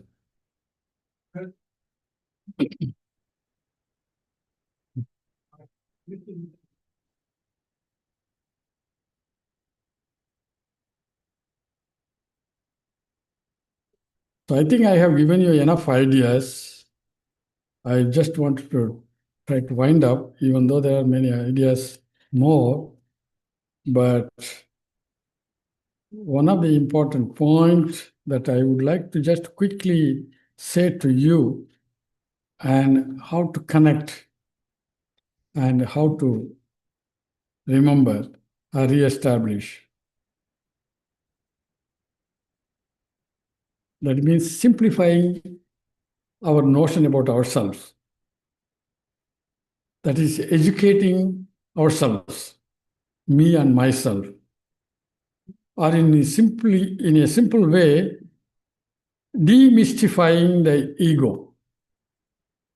How to simplify, you have seen in the newspapers how to simplify your kitchen, how to simplify your wardrobe, how to simplify this, how to simplify that. But then nobody thinks about how to simplify I and mine. We don't know. I like to make my simplification of me and mine. I and mine. So this interesting idea I would like to share with you. We have knowledge about all those things, three types of knowledge I said. And now, constantly, almost every minute, we use two words, two phrases, I and me, myself and I, me and myself. Constantly we use everything. Now, did you ever think about what this I means? Where it is located? It is simple. People sometimes ask, it is so obvious. Is it necessary to investigate on this? It is a must that we investigate on this if we want to know truth about what is really I and what is really myself. That is what I will touch this point. With this, I will stop. Often we refer to this I, the region of the heart. I. Who said this? I said this. Who is this? Myself, and it is mine. So this I and mine is very interrelated all the time. Where is this located? You, maybe a surgeon can open the heart, open surgery and see where is the eye. It's not there. You cannot find it. But still, we constantly use this I. And this I is always changing. Sometimes you identify with the body. Yeah. I am tall, I'm short, I'm fat, or I'm thin, or this and that. You always identify, always not, most of the time, identify with the body. Then sometimes you identify with your thoughts. I was thinking about it. That means the person is identifying with the thinking. Then sometimes you identify with the emotion. I felt very happy. Identify. So the I is constantly changing its identification. That is very commonly we experience. Now, if you go into this I, really, it slowly begins to expand. It begins to acquire certain things. It says it's mine. It belongs to me.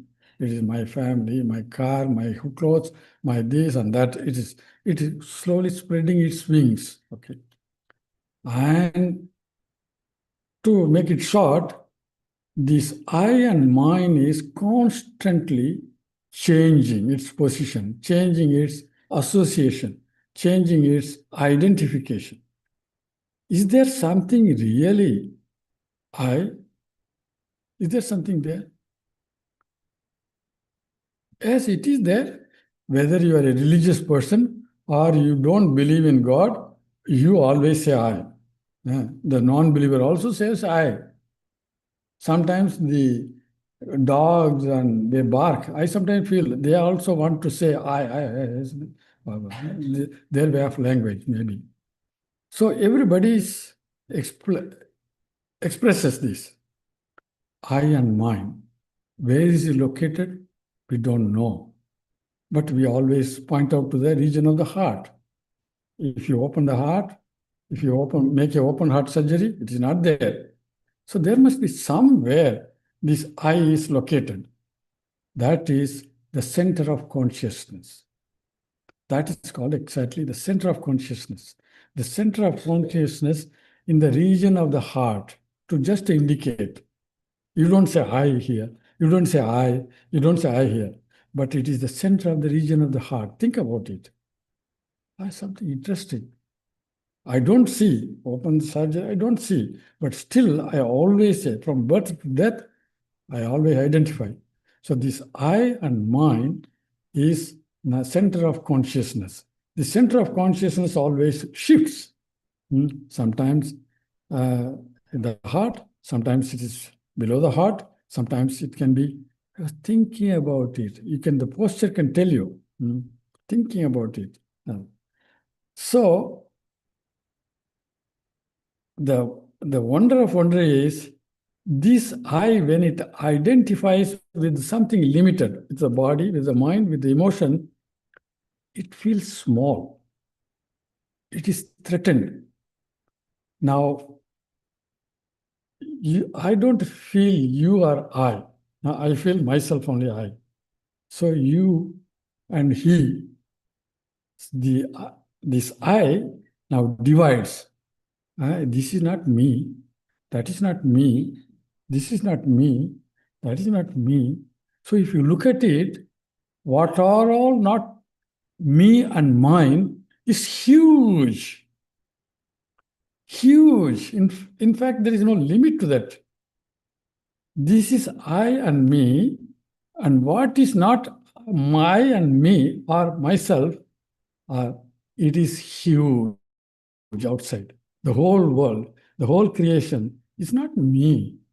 I and me, and this is not me. So there is always a tug of war. There is always a struggle between this I and me. This is not I, not me. Is it not? This struggle goes on without knowing. Our struggle is nothing but, you're not me, she's not me, and this is not me, this is not me. And then this not me and not mine is limitless. So this limited I and me has to struggle, has to survive against the limitless not me, not mine. This is the struggle goes on. Struggle goes on.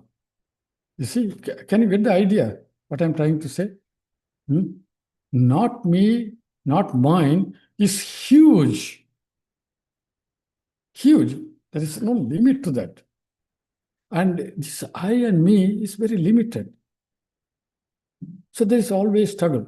It wants to survive. It is threatening, actually. This not me, not mine is always threatening you. So you desperately, the small I tried to survive. In the survive, it cannot. So there is a way out. How can you? That the transformation of right understanding of this I and me. How do you make the right understanding? Connect yourself. Connect yourself to this, not me, not mine. You are part of that. You are only dividing. You are part of the system. You are not away from this. Where they exist, not me, not mine, you are part of that actually. To give an example, a small wave in the ocean, it thinks it is separate from all the rest of the ocean. Can it survive? Impossible. It began in the ocean, it stays in the ocean, it goes back to the ocean. The small little wave. Similar is the case of you, me, the small little I and mine. I and mine, it started in the huge I, universal I, capital I, and it stays there for some time and it goes back. So what survives is this big I or universal I. That universal I is manifesting in everybody. That unity, that real I is manifesting in everything, in everybody. But it is identifying with the limited things. That is why all these problems, that's why all this difficulty, desperately trying to survive. So yoga is to make this small I and mine with a true understanding of what real I, universal I, and merge in it. In Sri Ramakrishna's words, it is a little bit of the small I and mine is really zero. That ocean-like infinite I is one. So if you put 0, 0, 0, 0, and end of that you put 1, its value is gone reducing. But if you put 1 first, then add zeros, one after another, value grows like anything. So first God, then the small little I, then it adds value. But if you go on putting the small I and mine, and later on, much large, much long, much late, if you put 1, its value is becoming less and less. So yoga is trying to understand this concept, understanding this reality, and trying to make it one first, the ocean first, and any number of waves can come and go, doesn't matter.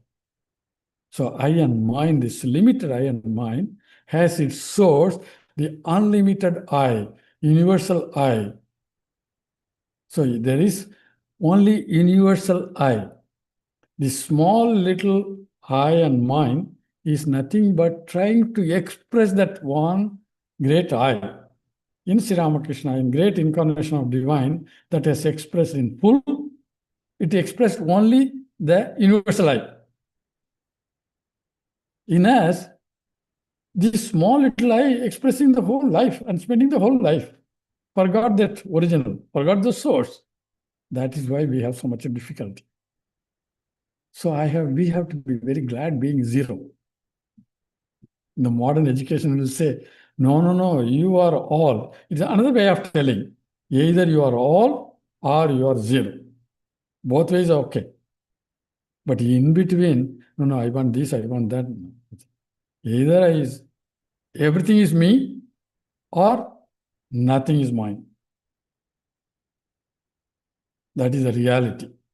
So reality has its own way of way of expressing this.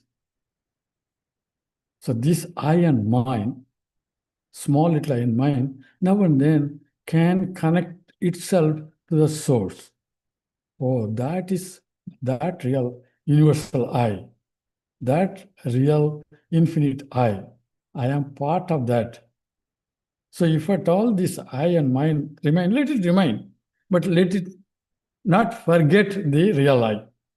That is called a remembrance. This and I and mine, small I and mine, let it remain, but let it not forget the source. Let the wave does not forget the source that it is there. Ocean is the source. Let the bubble does not forget the source. If it forgets, then it thinks it is real, but it is not. It struggles. It struggles to survive. When the wave struggles to survive itself, it is not going to. Bubble cannot survive. Similar is the case. So the other day, this bubble was born and it is existing, and then it will burst out sooner or later. So make it part of the ocean. Then it remains always. Swami Ranganathan Maharaj used to say, sometimes our life is like small little revolt, a small little river.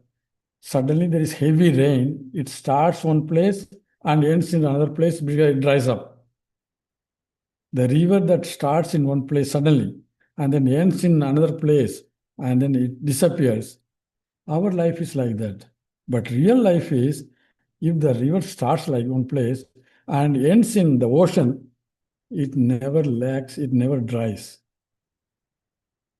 So the connecting the river to the ocean is what we have to do. Otherwise, it will dry up. Otherwise, it will not survive. So yoga is trying to connect this little river. It started somewhere, but it is connected with the ocean. No dearth of life. I mean, always it is there because it is connected to the. Similar is our self-knowledge. If we are connected to that self-knowledge, if we are connected to the source, there is no fear. No fear of drying up. It is always living. It is ever. No fear, no doubt, because that is the truth. So with that, I will just talk. I can explain this with all slides and all those things, but I will make it short. You are because I am going to ask you questions. How far you have understood?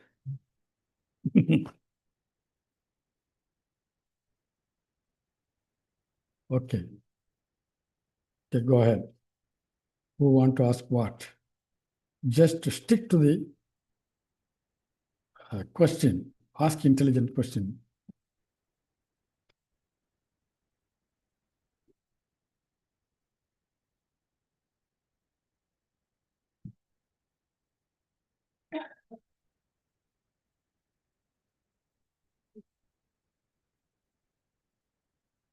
If you have a question, please come up and ask your question to the Swamiji's.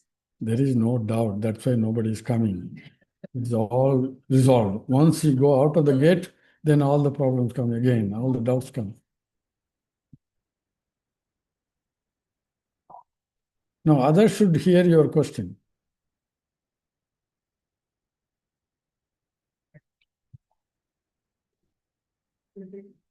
Yeah, okay.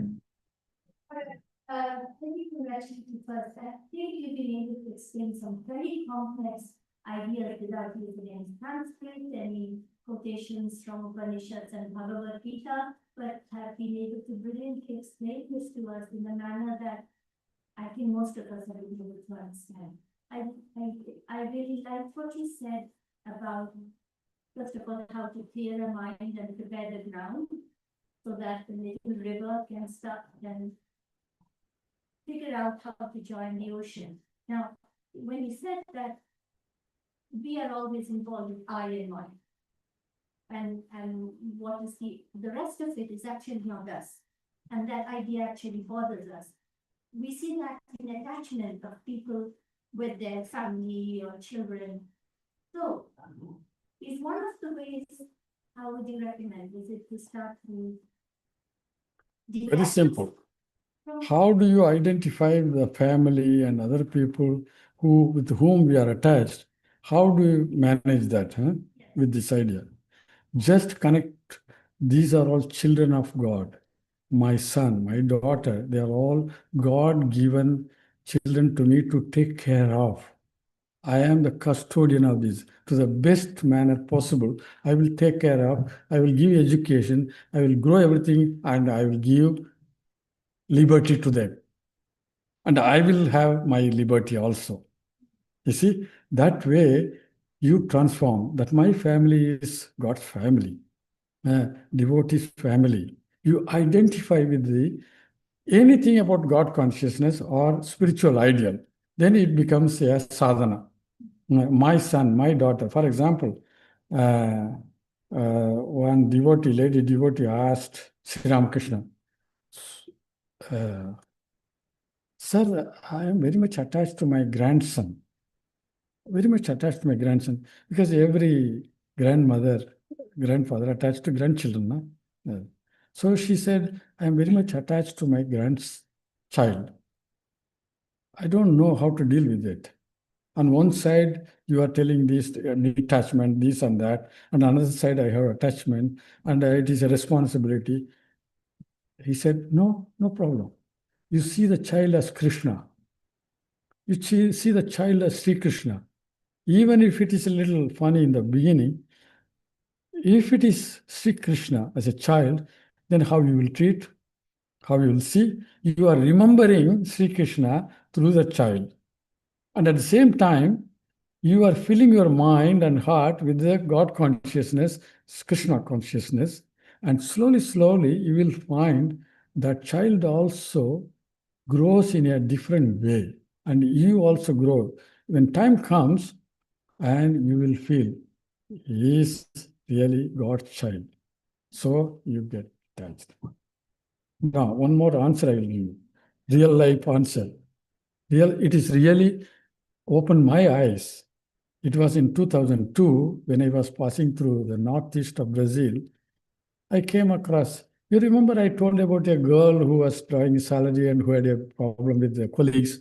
You remember? Her mother. She was an indigenous person, indigenous lady, and I happened to meet her.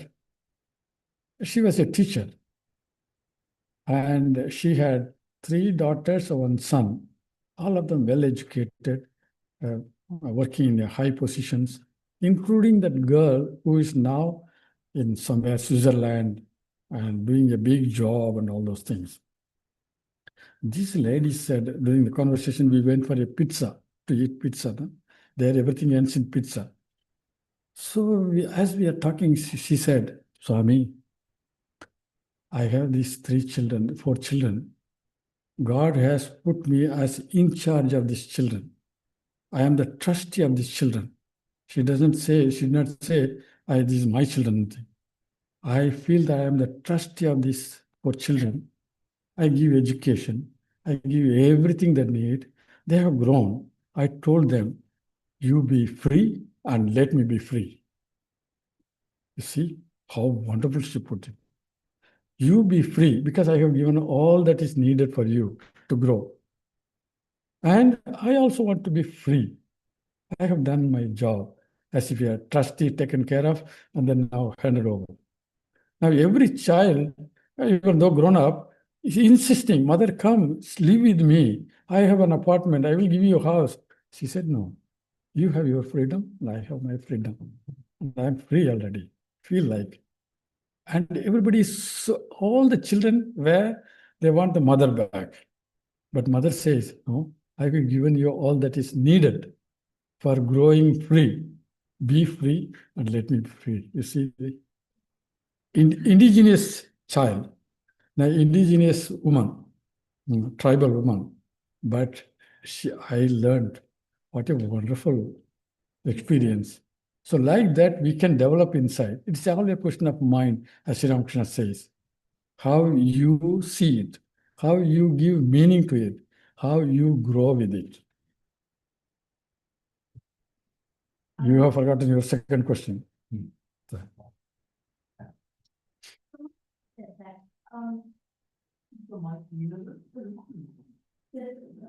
So, but our mind is constantly jumping around like a monkey mind. And through meditation, we try to bring it back. We try to bring it back, and we have flashes of insight, going back to all those negative thoughts.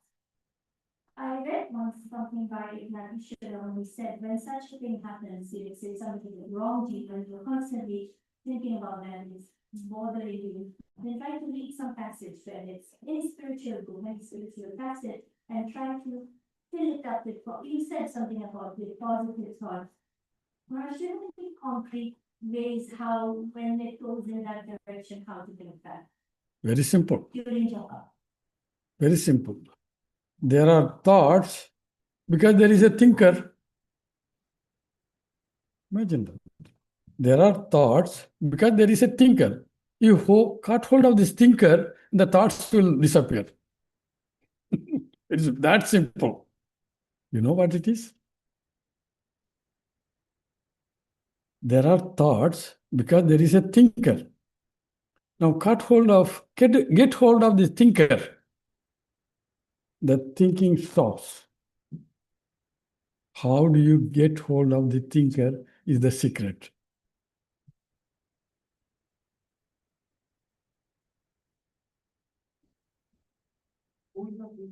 Yeah, that's what I'm asking you. There's a thinker, when he asks who is the thinker, it stops. The other thoughts stop. But then you have no answer. We want answer for everything. Not necessarily. You ask who is the thinker. This is one way of dealing. Another way of dealing this is just because I cannot control everything, I will look for a higher power and then surrender it to him. This is another way. I will look for it because I am not able to handle things. So best is I will look for a higher power. All you please handle for me. This is another way of doing that. In either way, the problem can be solved. The holding of the thinker is what called self-inquiry. Who is that I am thinking? Who is the thinker? Oh, me. Who is this me? Immediately you will find only the body-mind, which is actually, I was explaining, that small I and mind condition that you have to transcend. That is the secret. That transcendence happens through various disciplines. Then the I that we normally experience begins to understand its limitations, and it begins to lose its grip. When the small little I and mind begins to lose its grip, it dissolves in the universal I, in the higher I, the universal I. So he takes more space. So God whispers in your heart, oh, I am here all the time, want to speak to you, but you are going on blah, blah, blah, blah outside, and I have no space. You are not listening to me. I wanted to speak, communicate with you in silence, and you are not listening to me. A day comes, I will stop outside, I will listen to you. And he get hold of it. He possesses it actually. Finally, that universal I possesses it. When it is completely possessed, he is an incarnation of God. From the birth, when it is possessed, he is an incarnation of God. When he is possessed during the sadhana, he is a practitioner, higher level, or something like that. When struggling, he is a devotee struggling. That's it. Different levels. It is all one truth manifesting on different levels. There is not different truth, different things, no. Somebody wants the cake little round or square or any other form, but the masa, what you call it, the content is the same. Content is the same, the way you make it. So similar is the case, the two ways you make it. Either you surrender to a higher power, I am not able to do it, or get hold of the I really and probe into it, and it dissolves into the universal I, and there it is. But it should be an experience. That knowledge should come from experience. Now, theoretically, we know, but it should be experienced. It is true. That is called realization. Anybody else? Taking you on that particular thing, who is the thinker? And going to the thinker. How do we do it pragmatically? I understand the theory. Yes. In meditation, you can ask. In meditation, who is the thinker? It will stop as if there is a wall.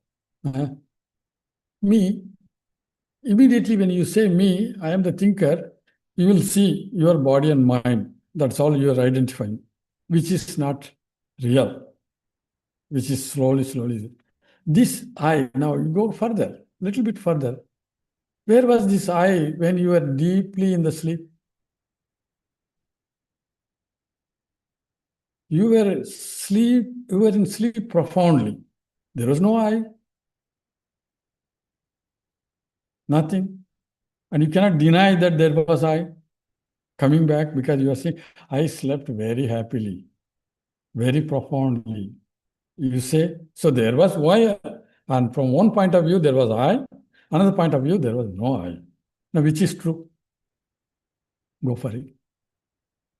Go for it. This is called Vicharamarga. It is called meditation through discernment. Jnana Marga. So if you probe into this, then you will find there is only one I that existed during the waking state, that existed during the sleep, that existed during the sleep without dreams, with dreams. That one I now is identifying with the body mind. When you go into sleep, it is identifying with another state of consciousness. When it is completely beyond this, yet another state of consciousness. So that is the mystery, the power of the real I. The power of the real I dilutes everything, which is called Maya. It has the power, dilute everything, because it is very powerful and very knowledgeable. And we are victims of that power. So we have to now pray to the Divine Mother, please, enough of your play, stop with me. Please open the door of the knowledge. I have seen the world enough. I have seen everything enough. Now please open the door of the knowledge. So come to that level. This I and mine, I got tired of this. Because struggling, all life after life. It is not going anywhere. Better you please show me the way. So come surrender. So when this small little I and mine understands its limitations, it begins to dissolve, because there is no substance in it. Who gives that substance is that real I. Who gives life to you is that real I. So either you attain it through the path of knowledge, or path of meditation, or path of devotion, or path of action, doesn't matter. The finality is the same. Depending upon the nature of the person, it changes.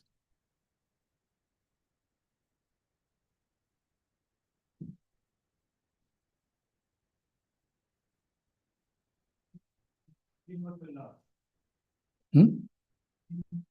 Yes. Law of the universe. Yes. What's the last?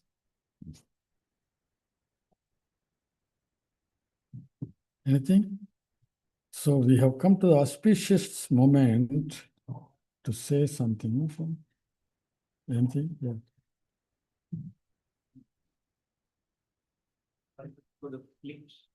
About? Oh, project. A project. Maharaj, was of his upcoming project in Brazil. So what is Maharaj?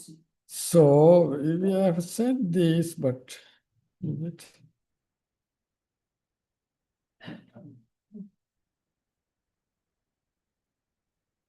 Is it, after all these wonderful things, something about? It is Thakur's mission. So I am here just to exchange some ideas with you all these hours about the Thakur's message and our work and our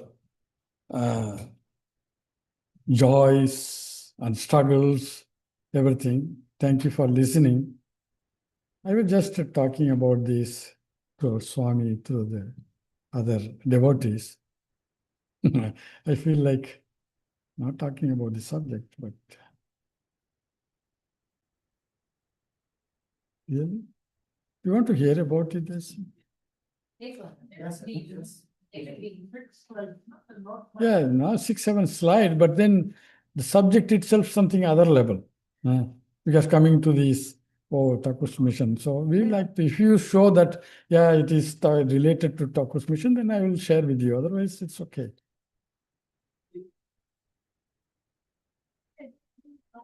What happened is actually what happened, my participation in the retreat here is something somewhat a little bit part of this. We have been struggling to construct a shrine. I mean, construct one floor, maybe in terms of feet, here in terms of feet or meters? Feet. Say about 1,800 or 1,900 feet, one floor, and take the shrine. You know, I show you the shrine, taking the shrine up and using the space for other activities. Sometimes we get a lot of people for retreat or seminars or workshops or yoga, maybe 100, 150, and we don't have space. The space that we have partly shrine and partly yoga. So sometimes we have to say we have no space for yoga or something. So it was suggested in 2017 that we will build one floor and take the shrine up, and the whole space where about 150 people can sit in that big hall. We can use it for other activities. But then since 2017, it has been pending with the government, and it is a struggle between the municipality and the Public Works Department, Ministry of the Public Works Department. They have been struggling. No, you can't do this, you can't do that. Not only our case, hundreds of other cases, similar cases. So it got stuck up, and it is in the final stage of approval. Now the problem is, if it is approved, if we are going to build that, then it involves enormous amount of energy, enormous resources, as well as demolition of what it is now, and then remodel it. So we thought about all this. Why so much delay? Maybe Sri Ramakrishna does not want to be disturbed. So better we think about different things. Instead of going for this, spending so much money or anything. See, he is content with the space, with the people, and everything. He said there is no demolition business, and you don't do anything where I am. You do elsewhere. So recently we have come to know about a property just right behind the shrine. This is the shrine. This is the thing. Right behind there are 3 houses. The same owner who sold to us is ready to sell that. When I asked, we need 1 or 2 houses, he said, either you buy 3 or no. Okay.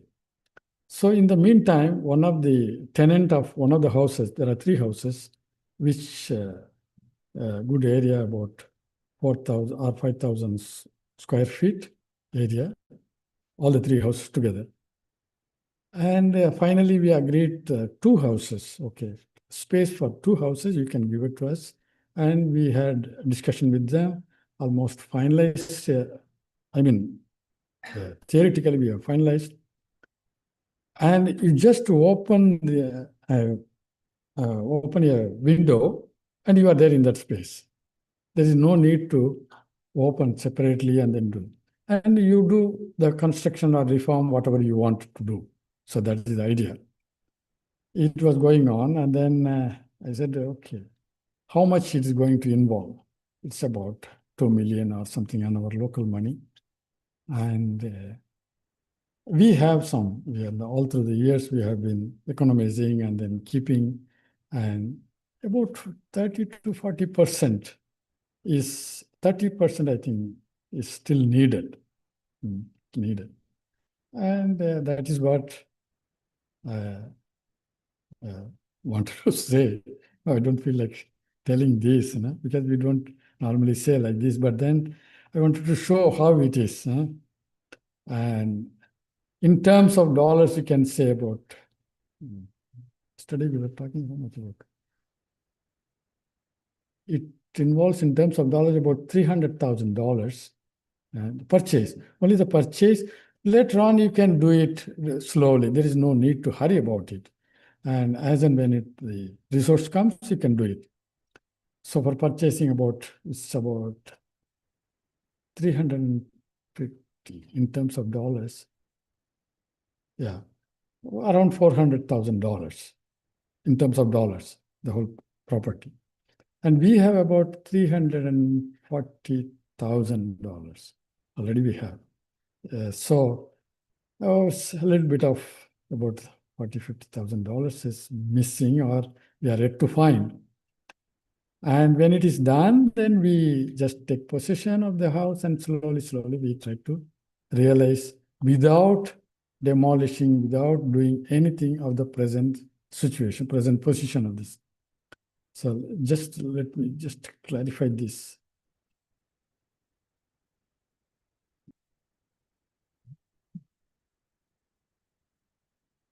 Okay, this is the temple facade, packet.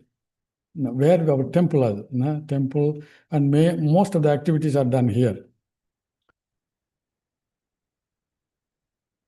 No. This is the entrance of this temple. Okay.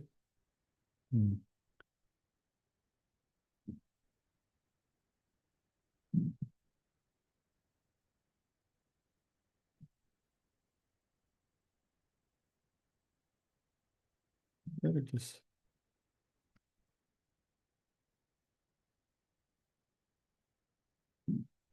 There it is. Go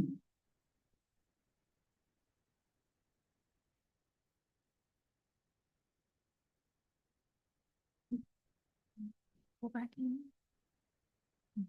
Okay.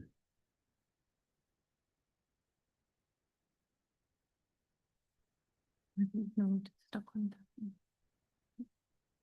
Okay. Okay, this is the entrance of the temple. This, as you enter inside, this is the hall where the yoga and other things are held, where there is no carpet, no? Entrance. And this is the hall. It can hold about 150 people. This is the shrine, altar. And the shrine is made by a Portuguese man. Now we give the design and they do. And this is the door, windows behind the shrine. You can see the sunlight. Now, from the window, you see the three houses just behind. Okay. And these are the three houses, 1, 2, and 3. These three houses put together is almost the same space as we have in front. So just to open a door in the basement, and you are in that place. So it has come up for the sale. In fact, we found out the person and we asked for a negotiation. After 15 years of gap, that person appeared and then we are negotiating with him. So this is the three houses, and first and third, they are ready to sell to us. The second one is the tenant wanted to buy, and it is, even though it is bought, sometime or other we will try to get them. Getting these three houses, we want to rebuild the hall that we wanted to build in the shrine. So you can see, have an idea of the three. Number 1, number 2, number 3. 1 and 3, they are ready to sell it to us. Number 2, that person purchased, but in course of time, that is a smaller one. The other 2 are a little bigger one. So our the main shrine, below the main shrine, there is another floor. Ground floor. No, not ground floor, basement. So these are the basement windows. Okay. And you can see from the other side of the road, you can see the three houses. The other side of the road, other street. You can see the windows you saw in the basement. Now from this house, you can see this window. Just open a door and you are in this place. So it is very much beneficial for the work of the Thakurma Swamiji. Because if you go to another place, it is far away and then you have to do. Here, just open a door and then you make any other reform. So people come to the shrine and then go down below and go for the seminar or yoga or all those things.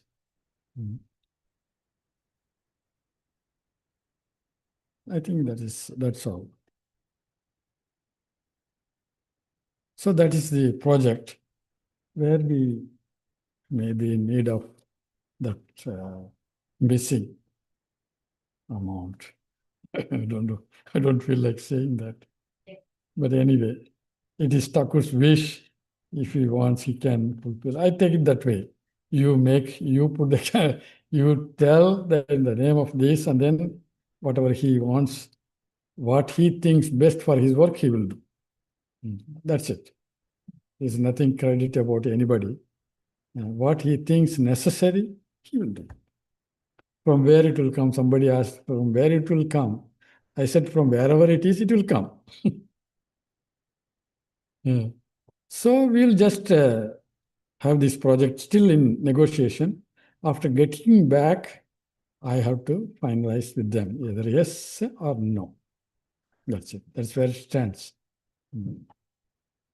But anyway, since we have about 70% or at least more than $300,000, we have a possibility of, and we pay in installments, 4 installments, at the signing of the contract, you pay a certain amount, and then 30 days, 60 days, 90 days, you pay.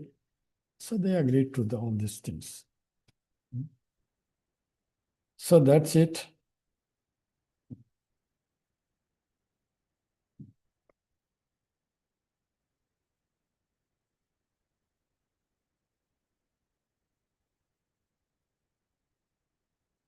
Thank you very much for your patience.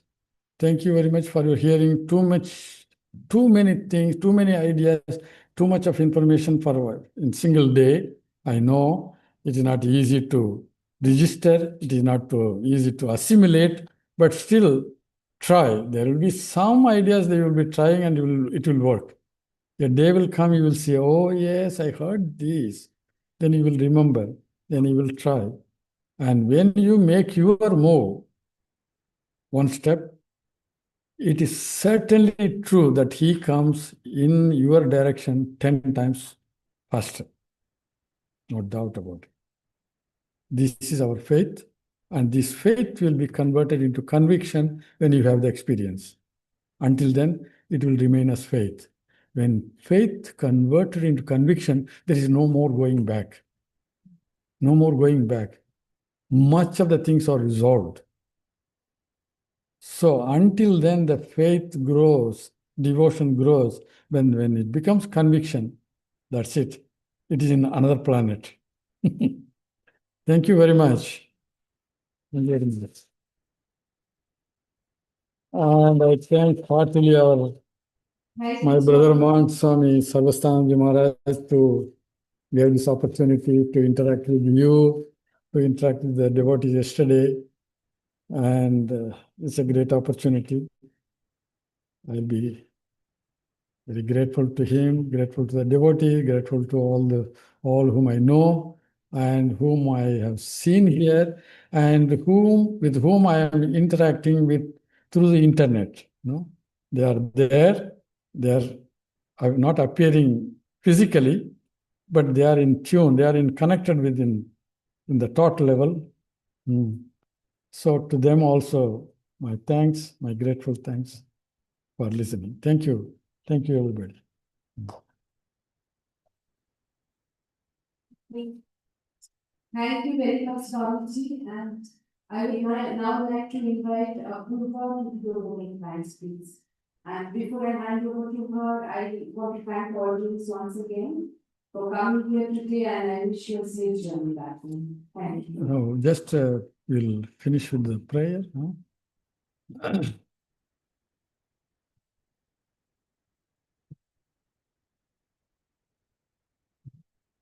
Yeah. You can. Yeah. I can. Yeah.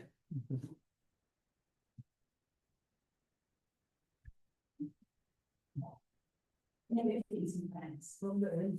It was not very, very thanks for that news. The floor of the meeting today is wonderful, spiritual. Thank you to again, Swami Vivekananda and Maharaj for coming all the way from the Southern Hemisphere to be with us. Maharaj, thank you for telling us about the Revolution movement in Brazil and its origins. Truly fascinating. We wish you the best with your future projects. Thank you also for your enlightening talk on yoga and daily life. A big thank you for very little songs that has been done. As ever, we are delighted to have you here with us today. Thank you for your ongoing support of our Ramakrishna Study Vista. I'm so proud to say that our group is now 1 year old. Yay! Thank you to Sharon and Eva for conducting the program and making sure everything has run so smoothly today. Thank you to Ricky for your beautiful and melodious singing earlier today. I understand the Rugby Indian Association for allowing us to use this wonderful venue for our event. And finally, a big thank you to you, our audience, for choosing to spend your Sunday here with us. And thank you for traveling to Rugby for our program. I'm sure you will agree with me that we have had an inspiring and uplifting day. Thank you for your continued support of our Ramakrishna Service Pastor. I look forward to seeing you again our next meeting. I wish you a safe journey. Thank you for Krishna, who is taking care of the online business. She's sitting there behind. Yeah, she's there. Nobody's seen her, but she's quietly working here. Yeah, she's. Thank you. Anyway. Yes.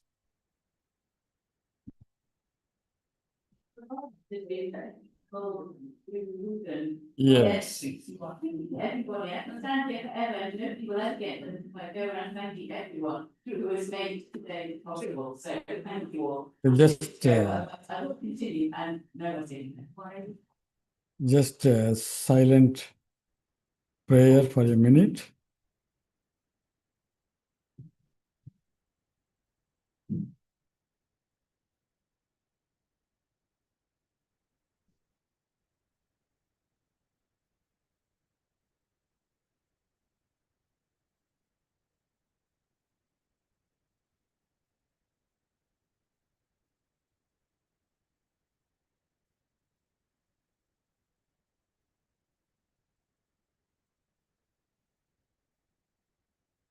May Sri Ram Krishna, Holy Mother Sarada Devi, Swami Vivekananda, bless us all, bless each one of you, those who are present here, and those who are listening online, and bless each one of your family with good health, happiness, peace and joy, and above all, spiritual unfoldment and spiritual realization.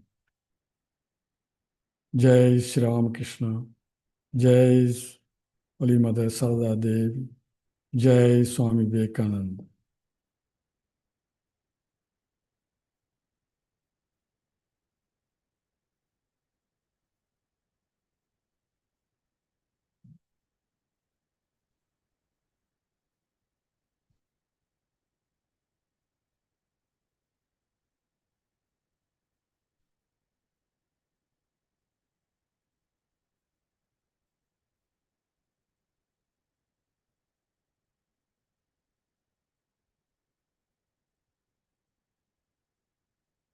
Now let us all together chant Jai. Jai Sri Guru Maharaj Ji Ki Jai. Jai Mahamai Ki Jai. Jai Swamiji Maharaj Ji Ki Jai.